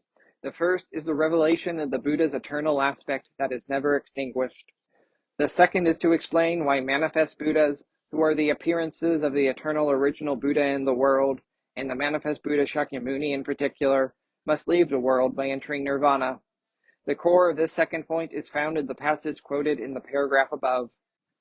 The Buddha's appearance in the world refers to the phenomenon of all Buddhas who manifest in all worlds, and to encounter means to meet a Buddha. We can then understand the meaning of the first half of the direct quote above as follows. For these reasons, the Tathagata uses skillful means, teaching living beings that all of them must fully understand that it is extremely difficult to meet any of the Buddhas that manifest in the world. Why is it difficult to meet a Buddha? Some people of little virtue eventually meet a Buddha after an extremely long interval of innumerable thousands of millions of kalpas, but despite the passage of such an immense length of time, others do not. That is why the Buddha teaches living beings that it is difficult for them to catch even a glimpse of a Buddha. People who do not perceive the Buddha. The same questions occur to nearly everyone who reads the passage above. Isn't this inconsistent with the eternal original Buddha's omnipresence and ceaseless activity to emancipate all living beings? If the original Buddha has an infinite compassion to liberate all living beings, why isn't the eternal original Buddha visible to people of meager virtue? As a practical matter, since the original Buddha is omnipresent, spiritually gifted people are naturally more sensitive and able to come in contact with the Buddha's teachings than ordinary people. Just as a radio, television, cell phone, or computer with a good signal provides clearer sound and smoother image than one with a bad signal, ordinary people, that is, most of us, cannot come in contact with the message of the original Buddha until great teachers appear in our world to reveal the Dharma to us directly. The foremost example of such a great teacher is Shakyamuni, but we can also include in this category people who have transmitted Shakyamuni's teachings, especially Chiri, the founder of the Tiantai sect, who wrote influential commentaries on the Lotus Sutra and popularized its teachings in China. Prince Shotoku, a Japanese regent and early patron of Buddhism, who wrote the first Japanese commentary on the Lotus Sutra. Saicho, a Japanese monk who propagated Tiantai Lotus Sutra teachings in Japan and founded the Japanese Tendai sect on Mount Hiei. Dogen, the founder of the Soto Zen sect, who first studied on Mount Hiei before traveling to China. And Nichiren, a Japanese monk who disseminated the Lotus Sutra among the populace and founded the Nichiren sect. Even if people of meager virtue happen to live in the same age as such great teachers, it is still difficult for them to encounter their teachings. This is because when we speak of the Buddhas appearing to people, it means that people themselves take notice of the Buddha's teachings and become consciously aware of them by seeking them out. The same thing can be said of seeing a Buddha. Seeing the Buddha means that we are consciously aware of the Buddha and deeply aspire to encounter the Buddha. No matter how often we are exposed to the teachings of the Buddha, we cannot actually become aware of the Buddha unless we direct our minds toward the Buddha. If we take a look around, we will see many examples of this kind of phenomenon. This is how we can understand Shakyamuni Buddha's words. Some people of meager virtue might see a Buddha, while others might not. The original Buddha is always with us, wherever we are, but the Buddha's liberation does not manifest itself unless we really see the Buddha in the true sense. Even though the original Buddha is always in our midst, it is foolish to expect the Buddha's help while we are leading selfish lives of laziness and insatiable greed. The original Buddha does not exist apart from us, but does not leniently indulge us by giving us happiness even when we forget the Buddha and go against the teachings. The original Buddha indeed accompanies us always and everywhere. The original Buddha is omnipresent, both within us and around us. But the liberation to which the original Buddha leads us does not manifest unless we strive to discover the original Buddha for ourselves. The instant we become aware of the original Buddha, the Buddha's mind turns toward us. As famously stated by the Chinese monk Shandao in his commentary on the Pure Land Contemplation Sutra, when living beings are mindful of the Buddha is also mindful of them. We must take the initial step of seeking out the Buddha's teachings ourselves. Even when the Buddha Dharma is taught to us directly, it will not reach our ears unless our mind is set on seeking it out. And even if it does reach us, the Dharma will not find its way into our hearts and minds by itself. The effort to seek out the teachings of the Buddha must be our own. This is one of the main points Shakyamuni Buddha teaches us. It is also one of the lessons of the parable of the good physician that appears later in this chapter, where it will be discussed further. To paraphrase the second half of the passage from the sutra on page 303, now under consideration, if living beings of meager virtue hear the Buddha's words, soon I will pass away and enter nirvana. After expounding the Dharma on this occasion, I will disappear from the world for a time. Such people will begin to think that it is extremely difficult to encounter a Buddha. A longing for the Buddha will naturally take hold of their hearts, and they will seek after him single-mindedly, surely planting the good roots in their minds. Looking up with thirsting hearts is a metaphor that means adoring and yearning for the Buddha, in the same way that a thirsty person searches continually for water. This phrase is often interpreted to signify having profound faith in something, but here we must grasp the underlying meaning of the phrase. Rather than simply explaining the teaching, the first order of business is to begin applying it ourselves by intensely reflecting on it.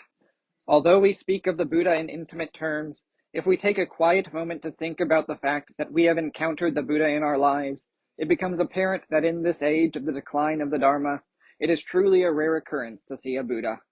We must realize that in this terrifying world, where people deceive, fight, steal from, and even kill one another, it is indeed no easy task to encounter a Buddha. When we reflect deeply on this reality, we are overcome with the desire to be embraced in the arms of our true parent, the Buddha. Our hearts are strongly drawn to the Buddha's compassion, just as we long for water when our throats are parched, or yearn for sunlight after a long spell of rain or snow. This is what it means to cherish and long for the Buddha, looking up to the Buddha with a thirsting heart, the highest ideal of religion. If we have such a longing to see the Buddha, it will surely cleanse our hearts and minds. No defilement or impurity can muddy the desire to be embraced in the protective arms of the Buddha, who guides us like a loving parent. And the more we purify our minds, the more our desire to seek the Buddha and practice the Buddha's teachings deepens. Thus, in an entirely spontaneous fashion, we begin to undertake virtuous conduct that benefits others and society, and also betters ourselves. This is what makes a religion worthy of the name, and herein lies the highest ideal of Buddhism. Cherishing and longing for the Buddha is a state of consciousness that transcends logical explanation. We cannot be apart from the Buddha. We cannot forget the Buddha. We desire only to run into the Buddha's open arms, just as the infant wants only to nurse from its mother's breast. When our desire to see the Buddha has reached this point, we have attained true faith. Shakyamuni Buddha continues, here again directly from the text of the sutra. This is why, although the Tathagata does not actually pass away, he says that he does. Furthermore, good children, so is it also with the teachings of all Buddha Tathagatas. Since they are solely for the sake of liberating living beings, they are all valid and not in vain. Here, the Buddha is telling us, though in reality I am without beginning and without end, and do not pass away or become completely extinguished, I announce that I will pass away, and after some time I will vanish from this world. It is not only I, Shakyamuni, who does this, all Buddhas do the same. Furthermore, all the methods of Buddhas are for the purpose of guiding all sentient beings. Everything they say is true, and their actions are always meaningful. Valid and not in vain, the true value of the Buddha's skillful means. All that the Buddha says is valid and not in vain. To paraphrase, everything the Buddhas say is true, and their actions are always meaningful. This statement demonstrates the true value of the Buddha's skillful means. Valid here refers not to facts, but to truth, the difference between which was discussed in the introduction section on symbolic expression. The fact is that the original Buddha has neither beginning nor end, but does not reveal this to living beings of meager virtue. Instead, It is the manifest Buddha who announces his own extinguishment. From the standpoint of superficial appearances, the Buddha's announcement of his extinguishment may seem to be a falsehood. From the deeper standpoint of the mind, however, the ultimate intention is to accomplish the Buddha's purpose of guiding each and every living being to emancipation in accord with their capacity for understanding and their disposition. Announcing that he will pass away here is indeed truth. Xu, the word used in the original Chinese texts and translated into English as in vain, can indicate something that is fruitless and useless, and also something that is a falsehood. In this case, in vain carries both shades of meaning. There is a famous Japanese proverb that demonstrates a common misunderstanding of skillful means. Literally, a lie is also a skillful means, which is to say, sometimes it is necessary to stretch the truth. This is a gross mistake. We must not confuse skillful means with falsehoods. To provide an example illustrating the true meaning of skillful means, suppose that a young boy is put on a ship at Yokohama, a port city near Tokyo, by his father, who has promised to send him to America to attend school. The boy expects the ship to head east, but it sails in the opposite direction towards the west. The ship calls at several ports, including Manila, Singapore, and Kolkata. The boy feels disappointed and uneasy. He wonders why he was not sent directly to America by plane. He begins to become suspicious of his father's motives in putting him on such a slow ship, sailing in the opposite direction from its final destination. Meanwhile, the ship enters the Mediterranean and finally docks at Marseille. There, the boy is told to disembark and is sent overland to Paris. Just when the boy wonders more and more about his father's motives, he is told to leave for England.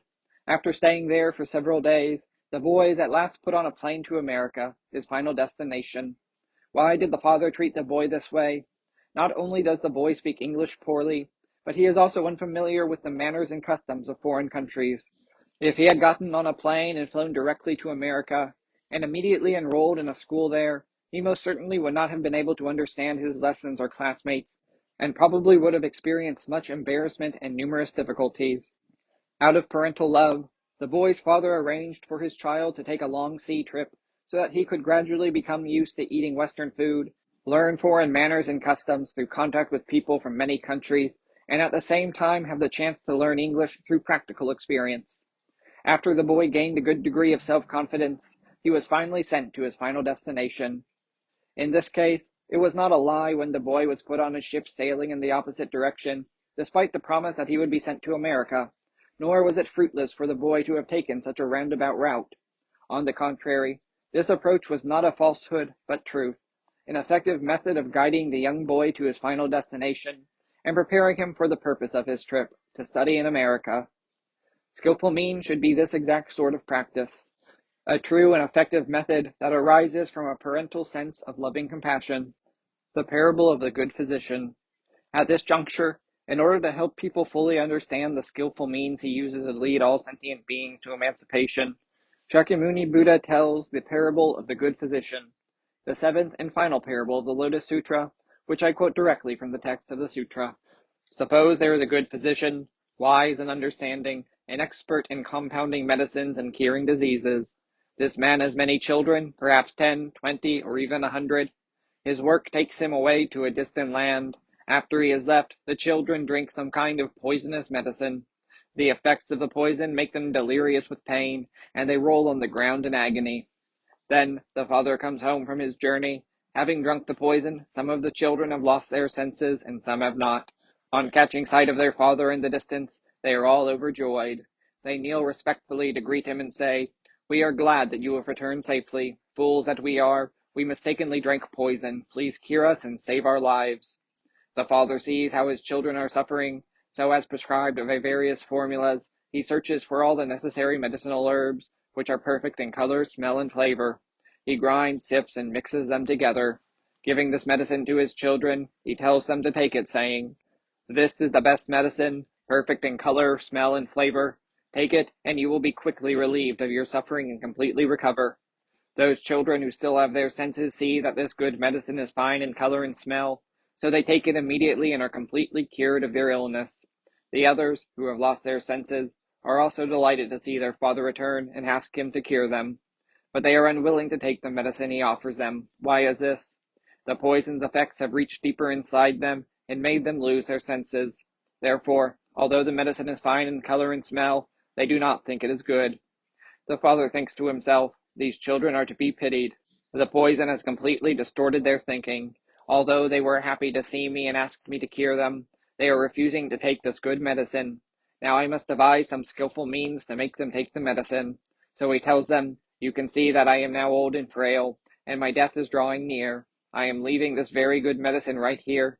Take it and drink it. Do not worry, for it will cure you." Having given these instructions, he once again leaves for another land. From there he sends a messenger back to inform them, "Your father is dead." Distorted thinking. Distorted thinking is a term that often appears in Buddhist sutras, meaning to misconstrue the true reality of things by seeing them in the exact opposite of what they really are. Ordinary living beings engage in the following four kinds of distorted thinking. First, living beings grasp transience as permanence. In other words, they misapprehend changeable things as unchanging, the distorted thinking of permanence. Second, living beings see suffering as a passing thing, rather than a permanent facet of ordinary existence, and consider things that cause suffering to be pleasurable, the distorted thinking of pleasure. Third, living beings view impure things superficially and misconceive them to be pure, the distorted thinking of purity. Fourth, living beings misunderstand non-self, the interdependence of all things, by thinking that we sustain ourselves entirely through our own power, the distorted thinking of self. There are many other kinds of distorted thinking, including the reverse of these basic four. For example, misconstruing something that is permanent, such as universal truth, for example, as impermanent, and so forth. The children in the Buddha's parable fall into deplorable, distorted thinking, regarding something of supreme value, their father's effective medicine, as utterly worthless. As we go back to the text of the sutra, the Buddha continues, "When the children hear of their father's death, their hearts are filled with grief and anguish. They think to themselves, 'If only our father were still here, he would show us kindness and compassion. He would care for us and cure us. But now that he has abandoned us and died in some far-off land, we are orphans, with no one to rely on.' Continuous grieving finally brings them to their senses, and they realize how good the medicine is in color, smell, and flavor. They take it and are completely cured of the poison's effects. As soon as the father hears that all his children have recovered, he returns home and lets all of them see him." Kaligata, the original Sanskrit word for death in the phrase, "when the children hear of their father's death," is a compound of components meaning death and departed, which together describe how the father has passed away while he is apart from his children. The original word translated here into English as orphan literally means a parentless child, but also indicates the state of having nothing to cover oneself with and being without shelter, exposed to the elements of wind and rain.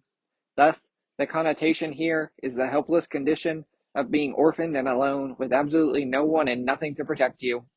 This meaning is reinforced by the next phrase, "no one to rely on."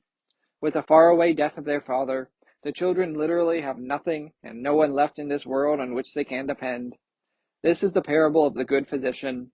Clearly, the good doctor is the Buddha, and the children represent all living beings. The gist of this parable is that even living beings who do not fully appreciate the Buddha's teachings while he is in the world will be filled with a pressing need to seek out his teachings once the Buddha vanishes from the world. For this reason, the Buddha tells us he temporarily enters nirvana as a skillful means. This is the main message of the parable of the good physician, but the Buddha also teaches many important points through the finer details of this story, and we will confirm several of these. Lessons from the parable. The error of not keeping the Buddha within sight. The first point teaches us the error we make by not keeping the Buddha in our sight. The children mistakenly ingest the poisonous medicine when their father is away in a distant country. The poisonous medicine is the delusions associated with the 5 desires discussed above. If we have contact with the Buddha day in and day out, we will not suffer from the delusions that torment us in this parable. The parable teaches us that when we distance ourselves from the Buddha's teachings, we will eventually end up experiencing intense suffering. Everyone has the mind of a Buddha within. The next important point is that everyone has the mind of a Buddha within themselves. All the children who drank the poisonous medicine, even the children who were delirious, to say nothing of the others who were still lucid, were delighted to see their father return home. The parable shows us that even a completely delirious person can distinguish their father from other people.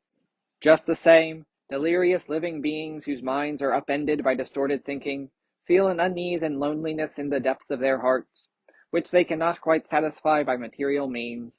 This goes for even an extreme skeptic, the type who openly asserts, "I don't believe in any gods or Buddhas." Somewhere in the recesses of their hearts, they desire true peace and spiritual satisfaction. Even such a skeptic is sure to rejoice when they encounter a teaching that gives them peace of mind and a sense of purpose in their life.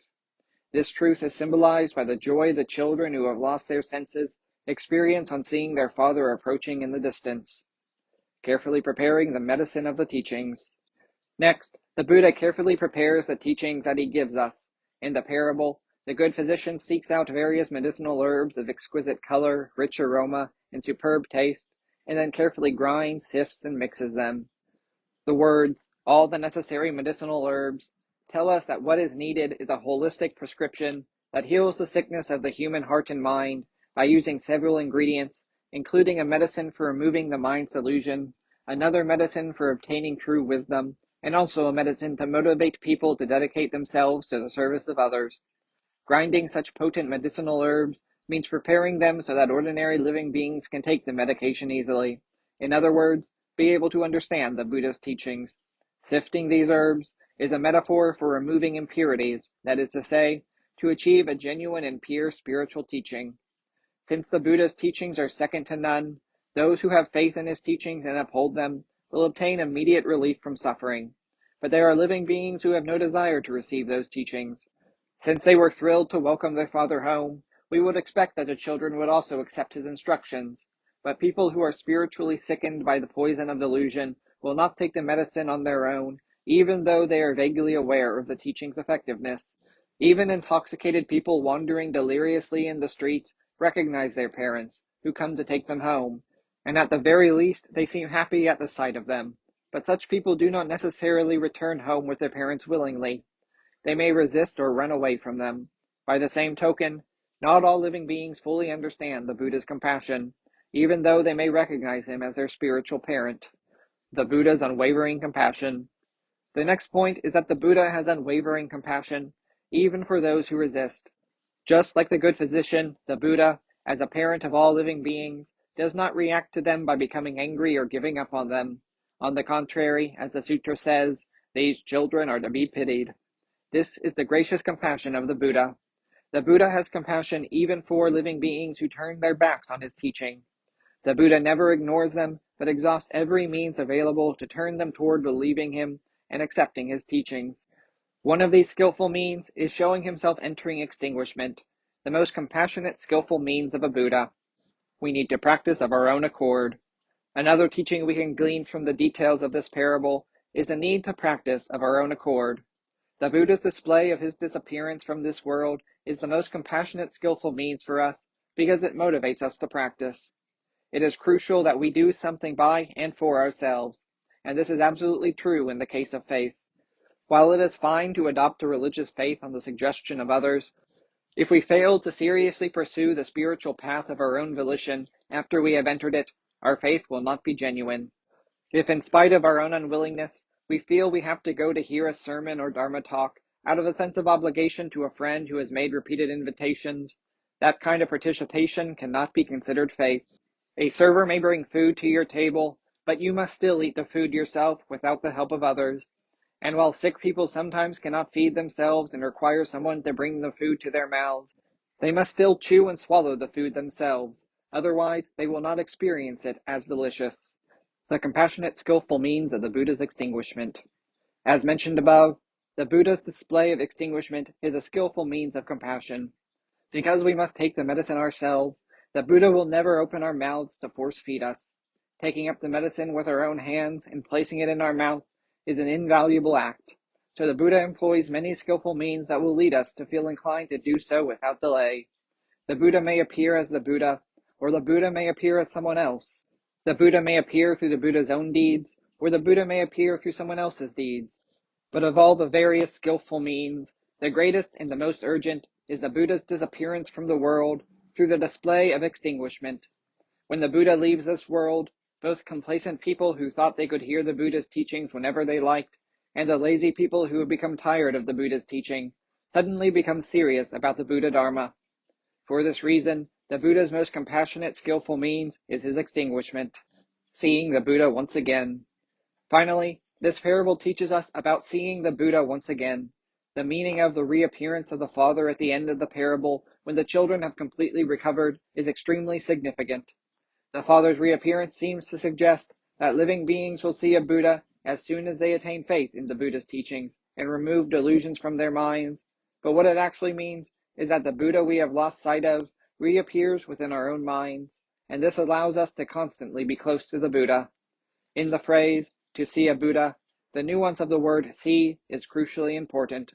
Seeing can indicate observing something, in the sense of scrutinizing something intentionally by looking at it very carefully. In this case, however, seeing has the connotation of something coming into view spontaneously, without any such intention. This section of the parable is telling us that if we have heartfelt faith in the Buddha, we will see Buddha spontaneously. We may not necessarily be able to see the form of the Buddha with our own physical eyes, but we will become aware of the eternal original Buddha's presence with us in this world. The bond between the Buddha and human beings is not like the aloof relationship between ruler and ruled. It is like that of parent and child. The two are joined in the warm embrace of parental affection. If we have right faith in the Buddha's teachings and accept it properly, even though we have lost sight of the Buddha for a time, the Buddha instantly returns to our minds. Like a true parent, the Buddha constantly protects us and lives continually with us in this world. We get a complete sense of the Buddha's mind of overflowing compassion from the parable of the good physician. Let us return to the text. After finishing the parable, the world-honored one turns to the Bodhisattvas and the rest of the great assembly and asks them, "Good children, in your estimation, can anyone say that this good physician is guilty of lying?" The gist of what the Buddha is asking the assembly is as follows. Everyone, what do you think?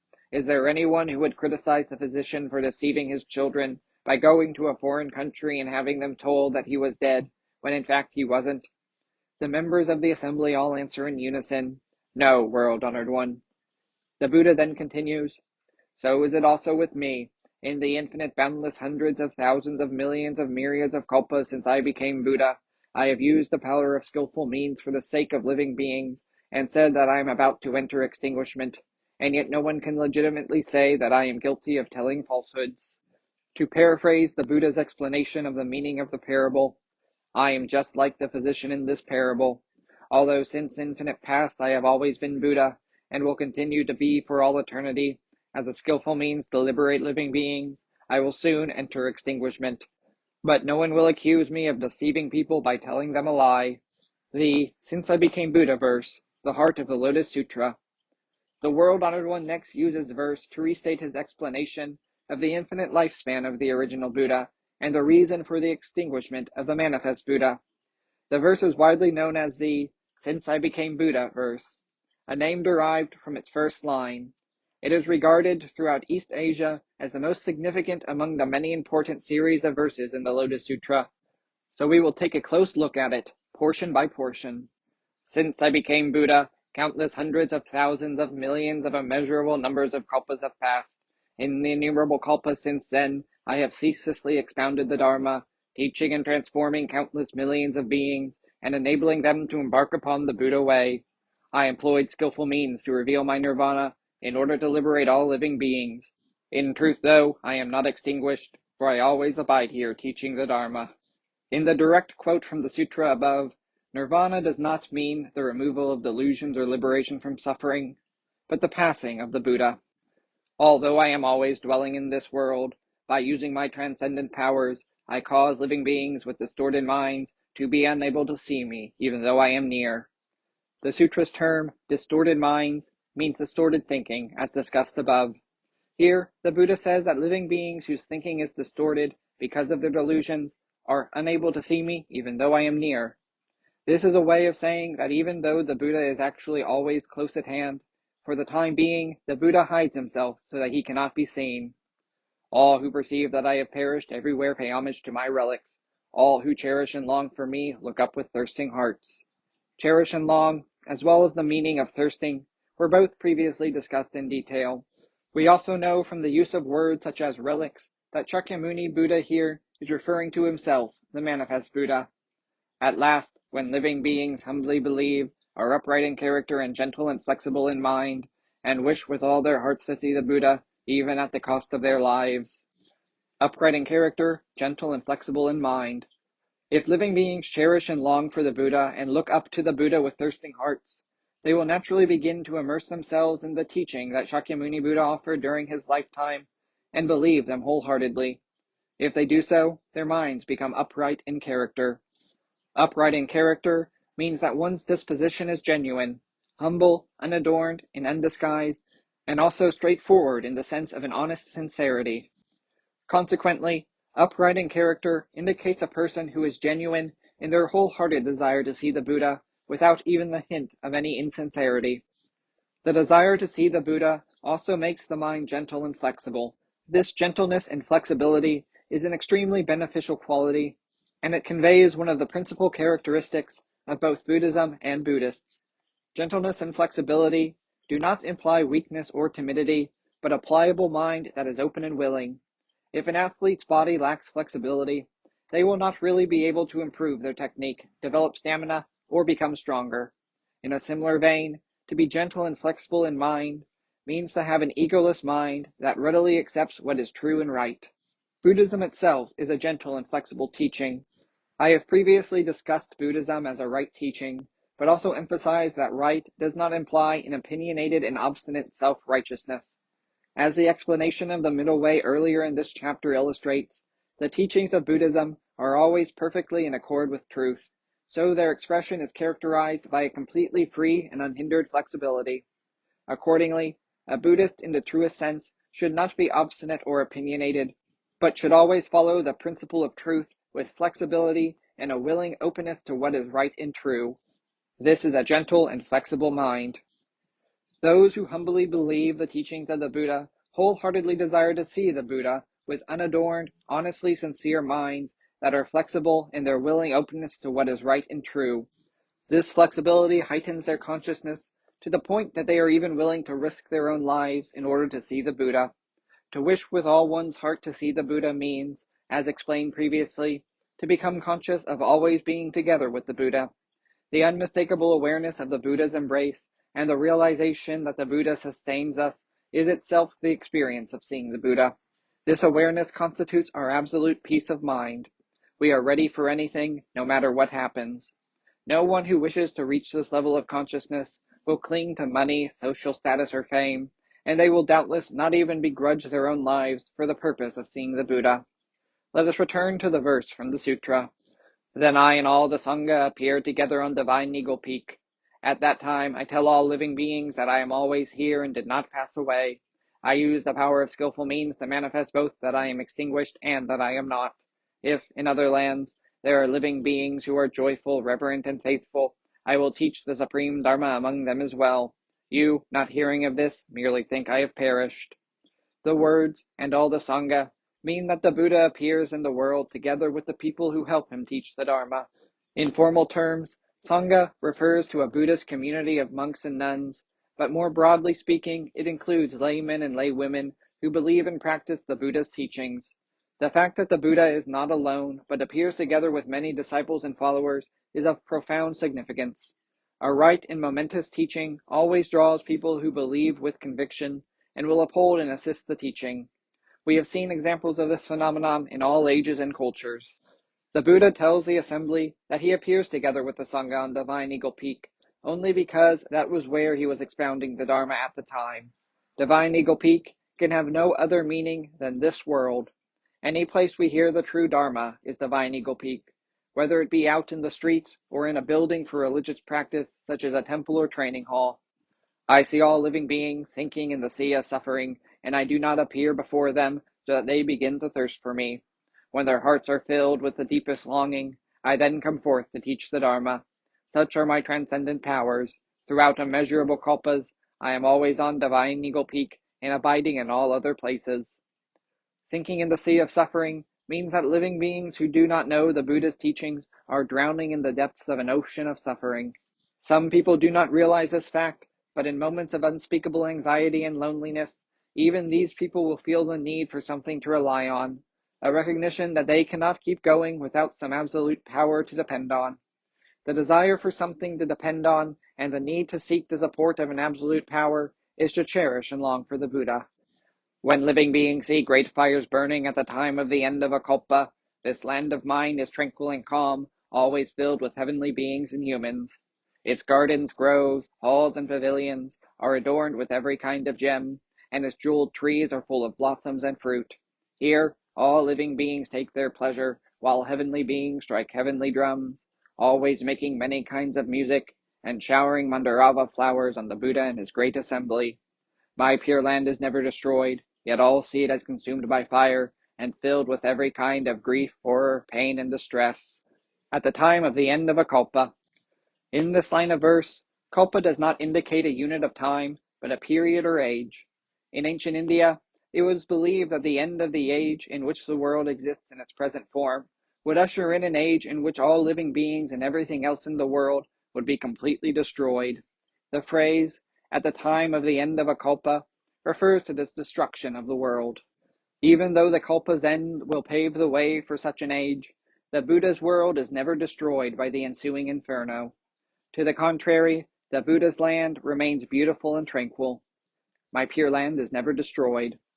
The verse passage above is an allegory teaching us that, from the perspective of ordinary living beings, this world is filled with suffering, but when we see through the Buddha's eyes, it is peaceful and filled with bliss. People whose hearts have been completely purified by true faith can abide in this realm of the Buddha while living in this Saha world. The Pure Land described in the lines above is a metaphor for the heart and mind that is purified through religious faith and devotion, a state of mind that is called the land of eternally tranquil light. The human body is a material thing and destined to change. This is true even in the case of someone as great as Shakyamuni Buddha, whose physical body disappeared from this world after his 80 years of life came to an end.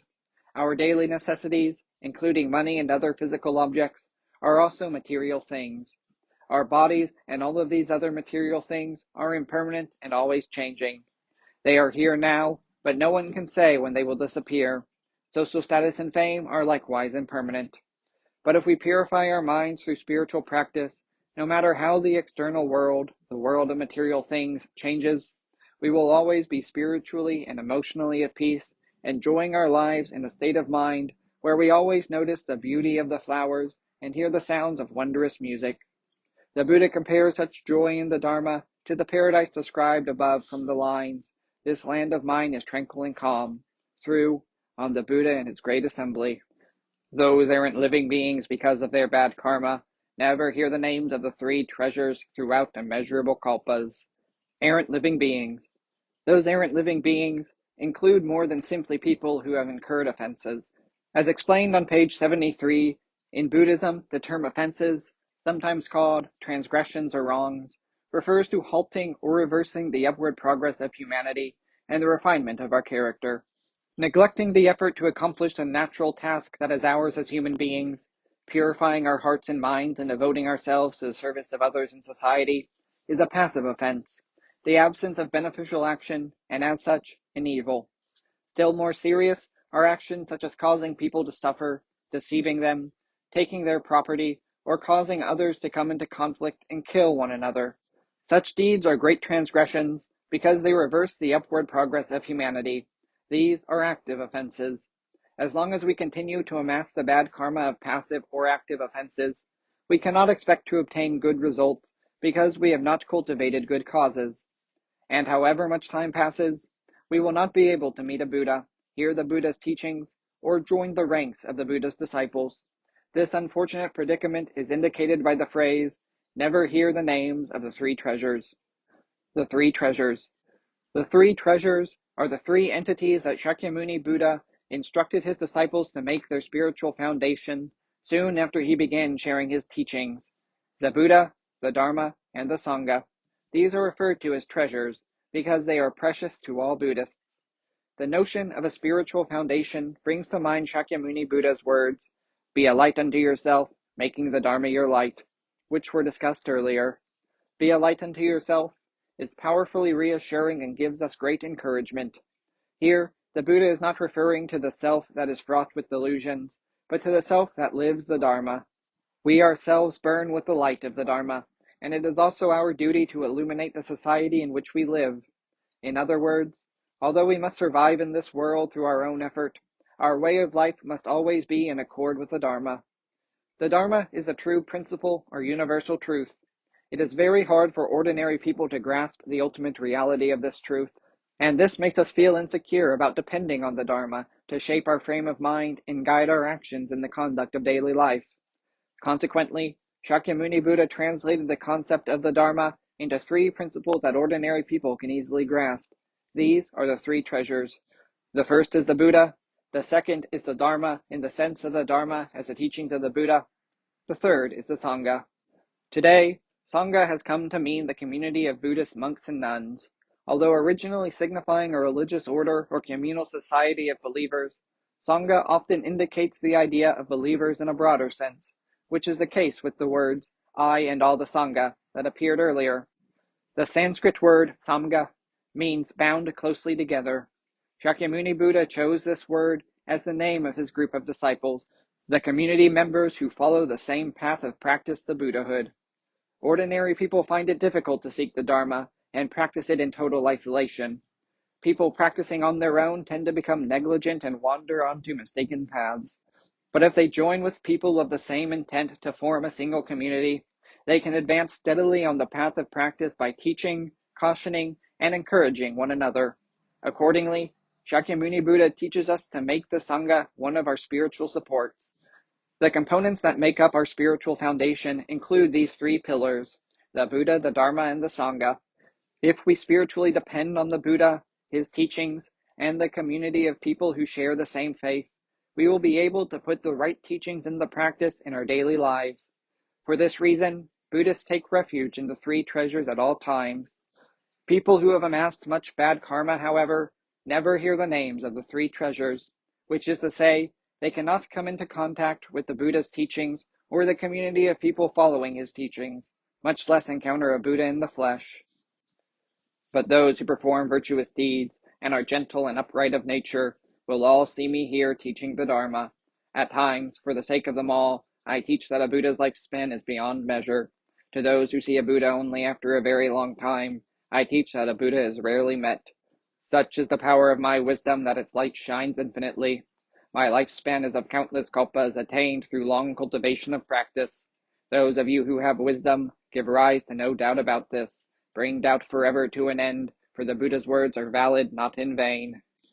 In the line, my lifespan is of countless kalpas, the words, my lifespan, do not mean the lifespan of the eternal original Buddha, but the lifespan of the manifest Buddha Shakyamuni. He attained this immeasurable lifespan by accumulating lengthy practice of the Bodhisattva way in this world. A physician with skillful means who is actually alive and announces his death only in order to cure his deranged children cannot be accused of falsehood. Like a father to all in this world, I cure their suffering and diseases. For the sake of ordinary people with distorted thinking, I say that I am extinguished, though truly I am here. The sutra's line, like a father to all in this world, is truly gracious. The Buddha is overflowing with compassion and mercy for all beings, and touches us with an indescribable warmth we can feel permeating our hearts. Were they always to see me, they would grow complacent and self-indulgent, lose themselves in attachment to the five desires, and fall into evil paths. I always know living beings, those who practice the way and those who do not, and for their sake expound various teachings to liberate each of them accordingly. I am ever thinking, how can I cause living beings to embark upon the unsurpassable way and quickly accomplish embodiment as Buddhas? The Buddha's fathomless compassion is condensed in the concluding lines, how can I cause living beings to embark upon the unsurpassable way and quickly accomplish embodiment as Buddhas? These words are the original vow of the Buddha. Chapter 16 ends with this verse. As frequently discussed in the pages above, this chapter makes it abundantly clear that we are given the gift of life through the great benevolence and compassion of the original Buddha, which allows us to instill within our hearts the awareness of being sustained by the Buddha. As long as we safeguard this realization, we will lead a bright and secure life, filled with courage and brimming with enthusiasm.